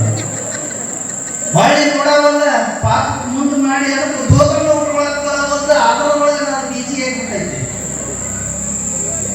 ನಿಂತ್ಕೊಂಡು ಕಚ್ಚಿ ಹುಡ್ಕೈತಿ, ಕಚ್ಚಿನ ಸಿಗವಲ್ದು. ಎಲ್ಲಿ ಹುಡ್ಕೇಳಿದ್ರು ಕೊನೆಗೆ ಬಳಿ ಹಿಂದಕ್ಕೆ ಏರಿಸಿ ಕೈ ಇತ್ತು ಮಾಡಿ ತಗೊಂಡ್ರಿ. ಒಂದು ಮಣಿಕೆ ಕೈಯಾಗ ಬಂತು, ಹಣೆ ಮುಟ್ಟಿಸ್ಕೊಂಡ್ರು. ಯವ್ವ ನನ್ನ ತಾಯಿ ಬಂಗಾರ 24 ಕ್ಯಾರೆಟ್ ಪೂರ್ತಿ ಆಗಿದೆ ಅಂತಂದ್ರು. ಅಂತ ಹಿಂಗ ನೋಡಿದ್ರು. ಪಾಪದವ್ರು ಇನ್ನು ದೋತ್ರ ಉಟ್ಕೊಳ್ಳೋದ್ರಾಗ ಐತ್ರಿ. ಏನ್ ತಗೊಂಡ ಸುಮ್ಮನೆ ಹಿಂಗ್ ಮುಟ್ಟಿಸ್ತಾಳ ಅಂದ್ರೆ ಮುಟ್ಟಿಸಿದ್ರು ಬಂಗಾರ ಆಗ್ಲಿಲ್ಲ ಅಂದ್ರೆ ಹೆಂಗ? ಒಂದ್ ಯಾಕೆ ಹೊಡ್ತಾ ಹೊಡೆದ್ರಿ, ಮೂಲೆ ಹೋಗಿ ಅಪ್ಪ ಅಂತ ಬಿತ್ತ. ಅಪ್ಪ ಅನ್ಬಾರ್ದ್ರಿ ಅಂತ ಅಂತಂದ್ರೆ ಹೆಂಗ ನೋಡಿದ್ರು ಬಂಗಾರ ಆಗಿದ್ರಿ. ಯಾರ ಮನೆಗೆ ಏನಾಯ್ತು ಹೋದ್ರು. ಮತ್ತೊಂದು ತಗೊಂಡ್ರು. ಗಾಂಡಿ ಮುಟ್ ಕೇಳಿದ್ರು, ಎಲ್ಲಿ ಬಿಟ್ಟಿದ್ರಿ ಬಾ ಇಲ್ಲಿ ಅಪ್ಪ ಬಂಗಾರ ಮಾಡ್ಬೇಕು ಇವು ಕಾದ್ರು. ಬರಪ್ಪಲ್ಲಿ ಅಂತಂದ್ರೆ ಹಂಗ ಅನ್ಬಾರ್ದು, ಬಂಗಾರ ಮಾಡೋದಿಲ್ಲ. ಹಿಡ್ಕೊಂಡು ಹಾಕೊಂಡು ತಗೊಂಬಂದು ನಿಲ್ಲಿಸಿದ್ರಿ. ಮತ್ತೆ ಮಾಡಿದ್ರೆ 20 ಹೊರತಕ್ಕ ಅದು ಬರುತ್ತೈತೆ, ಸತ್ತ ಹೋಗಿತ್ತು. ಭಕ್ತಿ ಅಂತ ಹೇಳ್ತಂತಂದ್ರೆ ಹೀಗಲ್ಲ ಅನ್ನುವಂಥ. ಮತ್ತೆ ನೀವು ಪ್ರಯೋಗ ಮಾಡಬೇಡ, ಸುಮ್ಮನೆ ಹೇಳ್ತೇನೆ, ಪ್ರಯೋಗ ಮಾಡಕ್ ಹೋಗ್ಬೇಡ. ಅದಕ್ಕೆ ಭಕ್ತಿ ಅಂತಂದ್ರೆ ಹಿಂಗಲ್ಲ. ಭಕ್ತಿ ಒಳಗೆ ನಾವು ಮುಳುಗಬೇಕು. ಮುಳುಗದಾಗ ಭಗವಂತನ ಸಾಕ್ಷಾತ್ಕಾರ ಆಗ್ತದ ಅನ್ನುವರಿಗೆ ಇವತ್ತಿನ ಪುರಾಣಕ್ಕೆ ವಿರಾಮ ಕೊಡೋಣ. ಜೈ ಮಂಗಳ, ಜೈ ಇವತ್ತಿನ ದಿವಸ ನಮ್ಮ ಹುಲ್ಲೂರಿನ ಸದ್ಭಕ್ತರು ಬಂದಿದ್ದಾರೆ. ಹುಲ್ಲೂರು ಗ್ರಾಮದ ಸದ್ಭಕ್ತರು ನನಗ ಇತ್ತಿತ್ತಲಾಗಿ ಬಹಳ ಆತ್ಮೀಯರಾಗಿದ್ದಾರೆ ಎಲ್ಲರೂ. ನನ್ನ ಮಟ್ಟ ಬದಲಿಗೆ ಹುಲ್ಲೂರಿಗೆ ಕರೆಸಿದವರು ನಮ್ಮ ಹಿರೇಮಠ ಅಜ್ಜವರು. ಅವ್ರ ಮನೆಯೊಳಗೆ ಏನೋ ಕಾರ್ಯಕ್ರಮ ಇತ್ತು, ವ್ರತ ಮಾಡಿದ್ರು ಅವ್ರ ಹೆಣ್ಮಕ್ಳು. ಆ ದಿವಸ ಒಬ್ಬರು ಸ್ವಾಮಿಗಳನ್ನ ಕರೆಸಿ ದಿನ ಮಾಡಬೇಕು ಅಂತ ಅಂದಿದ್ದಕ್ಕೆ ಅವ್ರು ನನ್ನನ್ನು ಕರೆಸಿದ್ರು. ಅಲ್ಲಿ ಹುಲ್ಲೂರಿಗೆ ಹೋಗಿದ್ದೆ. ಆ ನಂತರದೊಳಗೆ ಆ ಊರಿನ ಹಿರಿಯರು ಒಂದು ಸಲ ಕರೆಯಕ್ಕೆ ಬಂದಿದ್ರು, ನಾನು ಹೋಗಿದ್ದಿಲ್ಲ. ಆ ನಂತರದೊಳಗೆ ಬೆಳಗಟ್ಟಿ ಸ್ವಾಮಿಗಳನ್ನ ಕರೆದ ತೀರಬೇಕು ಅಂತ ತಿಳ್ಕೊಂಡು ಅವ್ರದ್ದು ಛಲ ನೋಡ್ರಿ, ಎಷ್ಟು ಛಲ ಐತಿ, ಎಷ್ಟು ಹಠ ಐತಿ. ಆ ಹಠಕ್ಕೆ ಬಿದ್ದು ನನಗ ಮತ್ತ ಯಾವಾಗ ಕರೆಸಿದ್ರು ಅಂತಂದ್ರೆ ಸಿದ್ಧಾರೂಢ ಮಠ ಅಂತ ಐತೆ ಅದು. ಆ ಸಿದ್ಧಾರೂಢ ಮಠಕ್ಕೆ ಕರೆಸಿದ್ರು. ನಾನು ಆ ಸಿದ್ಧಾರೂಢ ಮಠಕ್ಕೆ ಹೋದಿದ್ವಿ. ಹೋದ ಬಳಿಕ ಆ ಕಾರ್ಯಕ್ರಮ ಮುಗಿಸ್ಕೊಂಡು ಬಹಳ ಶಿಸ್ತಿನಿಂದ ಮಾಡಿದ್ರು ಆ ಸಿದ್ಧಾರೂಢ ಮಠದ ಕಾರ್ಯಕ್ರಮವನ್ನು. ಅಲ್ಲಿ ನಮ್ಮ ಅಕ್ಷಯಾದೇವಿ ಲಲಿತ ಸಂಘದ ಅಕ್ಕನ ಬಳಗದವರನ್ನು ಕರ್ಕೊಂಡು ಹೋಗಿದ್ವಿ. ಅವರ ಅಕ್ಕನ ಬಳಗದವರು ಲಲಿತ ಸಹಸ್ರವನ್ನ ಹೇಳಿದ್ರು. ಆ ನಂತರದೊಳಗೆ ಎಲ್ಲರಿಗೂ ಕೂಡ ಹೋಳಿಗೆ, ರೊಟ್ಟಿ, ಪುಂಡಿ ಪಲ್ಯ ಅದನ್ನ ನಾನು ಅವತ್ತಿನ ದಿವಸ ಭಾಷಣದೊಳಗೆ ಹೇಳಿದ್ದೇನೆ. ರೊಟ್ಟಿ ಪುಂಡಿ ಪಲ್ಯದ ಬಗ್ಗೆ ವರ್ಣನ ಮಾಡಿದ್ದೆ. ಮುಗಿದ ಬಳಿಕ ರೊಟ್ಟಿ ಪುಂಡಿ ಪಲ್ಯನ ನೀಡಿದ್ರು ಎಲ್ಲರಿಗೂ. ಅದಾದ ನಂತರ ಅಮೋಘ ಸಿದ್ಧನ ಪ್ರತಿಷ್ಠಾಪನಾ ಕಾರ್ಯಕ್ರಮಕ್ಕೆ ಹೋಗಿದ್ದೆ. ಅದಾದ ನಂತರ ಅಲ್ಲಿರ್ತಕ್ಕಂಥ ಮಲ್ಲಿಕಾರ್ಜುನ ದೇವರ ಬಸವಣ್ಣನ ಗುಡಿಯ ಕಾರ್ಯಕ್ರಮಕ್ಕೆ ಹೋದೆ. ಅದಾದ ನಂತರ ಆ ಊರೊಳಗಿರ್ತಕ್ಕಂಥ ನಮ್ಮ ಗಾಡಗೋಳಿಯವರು ಮೊನ್ನೆ ಉರ್ಸಿಗೆ ಕರೆಸಿದ್ರು. ಬಹಳ ಅದ್ಭುತವಾಗಿ ಅತ್ಯುತ್ತಮವಾಗಿ ಉರುಸು ಮಾಡಿದ್ರು. ಆ ಉರುಸಿನೊಳಗೆ ನೀವೆಲ್ಲ ಬೇರೆ ಕಡೆಗೆ ಹೆಂಗೆ ನೋಡ್ತೀರಿ? ನಮ್ಮ ಬೆಳಗ್ಗೆ ಹಿಡ್ಕೊಳ್ಳೋದ ಬೇರೆ ಕಡೆಗೆ ಉರುಸು ಅಂತಂದ್ರೆ ಏನಪ್ಪ, DJ ಹಚ್ಚಿ ರಾತ್ರಿ ಬೆಳಕನ ನೆತ್ತಿಗೆಡಿಸಿ ಊರಾಗ ಅಡ್ಡಾಡಿ ಬಿಡ್ತಾರೆ. ಆದ್ರೆ ಆ ಹುಲ್ಲೂರೊಳಗೆ ಹಂಗಿರ್ಲಿಲ್ಲ. ನಾವು ಹೆಂಗ ಮಹಾದೇವನ ಶಿವನ ಜಾತ್ರೆ ಮಾಡ್ತೀವಿ, ವೀರಭದ್ರನ ಜಾತ್ರೆ ಮಾಡ್ತೀವಿ, ಬಸವಣ್ಣನ ಜಾತ್ರೆ ಮಾಡ್ತೀವಿ, ಹನುಮಪ್ಪನ ಜಾತ್ರೆ ಮಾಡ್ತೀವಿ, ಅದೇ ರೀತಿನ ಇಡೀ ಊರ ಜನರನ್ನ ಸೇರಿಸ್ಕೊಂಡು ಎಲ್ಲರಿಗೆ ದಾಸೋಹ ಮಾಡಿ ಎಲ್ಲರನ್ನ ಕರ್ಕೊಂಡು ಒಂದು ಕಾರ್ಯಕ್ರಮವನ್ನ ಆಯೋಜನೆ ಮಾಡಿಕೊಂಡು ನಮ್ಮಂತ ಸ್ವಾಮಿಗಳನ್ನ, ನಾಡಿನ ಗಣ್ಯರನ್ನ ಕರೆಸಿ ಒಂದಿಷ್ಟು ತತ್ವದ ನುಡಿಗಳನ್ನ ಹೇಳಿ ಉರ್ಸ್ ಮಾಡತಕ್ಕಂಥ, ನಾನ್ ನೋಡಿರ್ತಕ್ಕಂಥ ಏಕೈಕ ಊರು ಅಂತ ಹೇಳ್ತಕ್ಕಂಥದ್ದು ಅದು ಒಂದು. ಹಾಗಾಗಿ ನನಗದು ಆ ಊರು ಬಹಳ ಇಷ್ಟ ಆಗ್ತಿತ್ತಲ್ಲ. ಅವರು ಮಲ್ಲಿಕಾರ್ಜುನ ದೇವರ ಜಾತ್ರೆ ಮಾಡಿದ್ರು ಅಷ್ಟೇ ಶಿಸ್ತಿನಿಂದ ಮಾಡಿದ್ರು, ಅಮೋಘ ಸಿದ್ಧನ ಜಾತ್ರೆ ಮಾಡಿದ್ರು ಅಷ್ಟೇ ಶಿಸ್ತಿನಿಂದ ಮಾಡಿದ್ರು, ಸಿದ್ಧಾರೂಢರ ಜಾತ್ರೆ ಮಾಡಿದ್ರು ಅಷ್ಟೇ ಶಿಸ್ತಿನಿಂದ ಮಾಡ್ತಾರ. ಯುಗಾದಿ ಟೈಮ್ ಒಳಗೆ ಎಷ್ಟು ಮಾಡ್ತಾರೆ, ಯುಗಾದಿ ಟೈಮ್ ಒಳಗ ಆ ಜಾತ್ರೆಯನ್ನು ಮಾಡ್ತಾರೆ. ಹಾಗಾಗಿ ಇವತ್ತಿಗೆ ಶನಿವಾರ 8ನೇ ತಾರೀಕಿನ ದಿವಸ ನಮ್ಮ ಪಟ್ಟಾಧಿಕಾರಾಗಿ 25 ವರ್ಷಗಳು ಪೂರ್ಣ ಆಗ್ತಾವ. ಅವತ್ತಿನ ದಿವಸ ಈ ಲಿಂಗ ಶರೀರಕ್ಕೆ ಅಭಿಷೇಕ ಇಟ್ಕೊಂಡಾರ ಇದೇ ವೇದಿಕೆ ಮೇಲೆ. ಎಲ್ಲ ಪುರೋಹಿತರು ಬಂದು 4 ಗಂಟೆಗೆ, ಸಾಯಂಕಾಲ 4 ಗಂಟೆಗೆ ಅಭಿಷೇಕ ಮಾಡ್ತಾರೆ. ಆ ಅಭಿಷೇಕಗಳಿಗೆ ಎಲ್ಲರೂ ಪಾಲ್ಗೊಳ್ತಕ್ಕಂಥವ್ರಾಗಬೇಕು.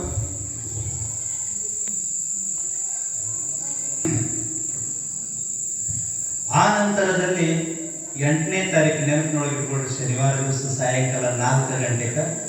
ಅದೇ ರೀತಿ ಒಳಗ 21ನೇ ತಾರೀಕು ಬೆಳಿಗ್ಗೆ ಕುಂಭೋತ್ಸವ ಇರ್ತದ. ಬಸವಪ್ಪಗಳ ಪುರಾಣವನ್ನ ನಾರಾಯಣಪುರ ಗ್ರಾಮದಿಂದ ಕುಂಭೋತ್ಸವದಲ್ಲಿ ತೊಗೊಂಬರೋದು. ಮತ್ತು ಸಾಯಂಕಾಲ ಸಿರಟ್ಟಿಯ ಜಗದ್ಗುರು ಫಕೀರೇಶ್ವರರ ಸಾನ್ನಿಧ್ಯದೊಳಗ ಪುರಾಣದ ಮಹಾಮಂಗಲ ಇರ್ತದ. ಉಪಸ್ಥಿತಿರ್ತಕ್ಕಂಥ ಎಲ್ಲ ಸ್ವಾಮಿಗಳು, ಶ್ರೀಗಳು ಇರ್ತಾರೆ.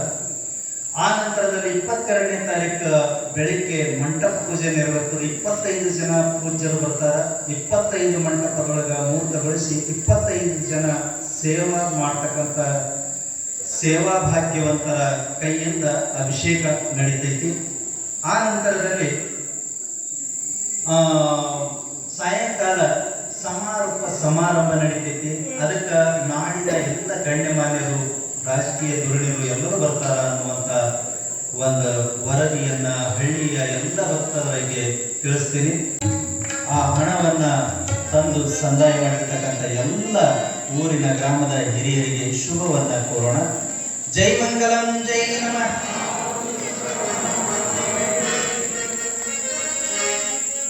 ಈಗ ಮಹಾಮಂಗಲಗೊಳ್ತೈತೆ. ತಾವೆಲ್ಲರೂ ಎದ್ದೆ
शिवयोगीश्वर महाराज की जय, सिद्धलिंगेश्वर महाराज की जय, बसवेश्वर महाराज की जय, रामलिंगेश्वर महाराज की जय, अक्षयादेवी माता की जय मंगलम जय नमः ಪಾರ್ವತೀಶ್ವರ ಪರಸ್ಥಳದಲ್ಲಿ ಮೊದಲಿಗೆ ಪ್ರಸಾದಕ್ಕೆ ವ್ಯವಸ್ಥೆ ಮಾಡಬೇಕು, ಆ ನಂತರದಲ್ಲಿ ಉಳಿದವರು ಎಲ್ಲರೂ ಪ್ರಸಾದ ಮಾಡಬೇಕು.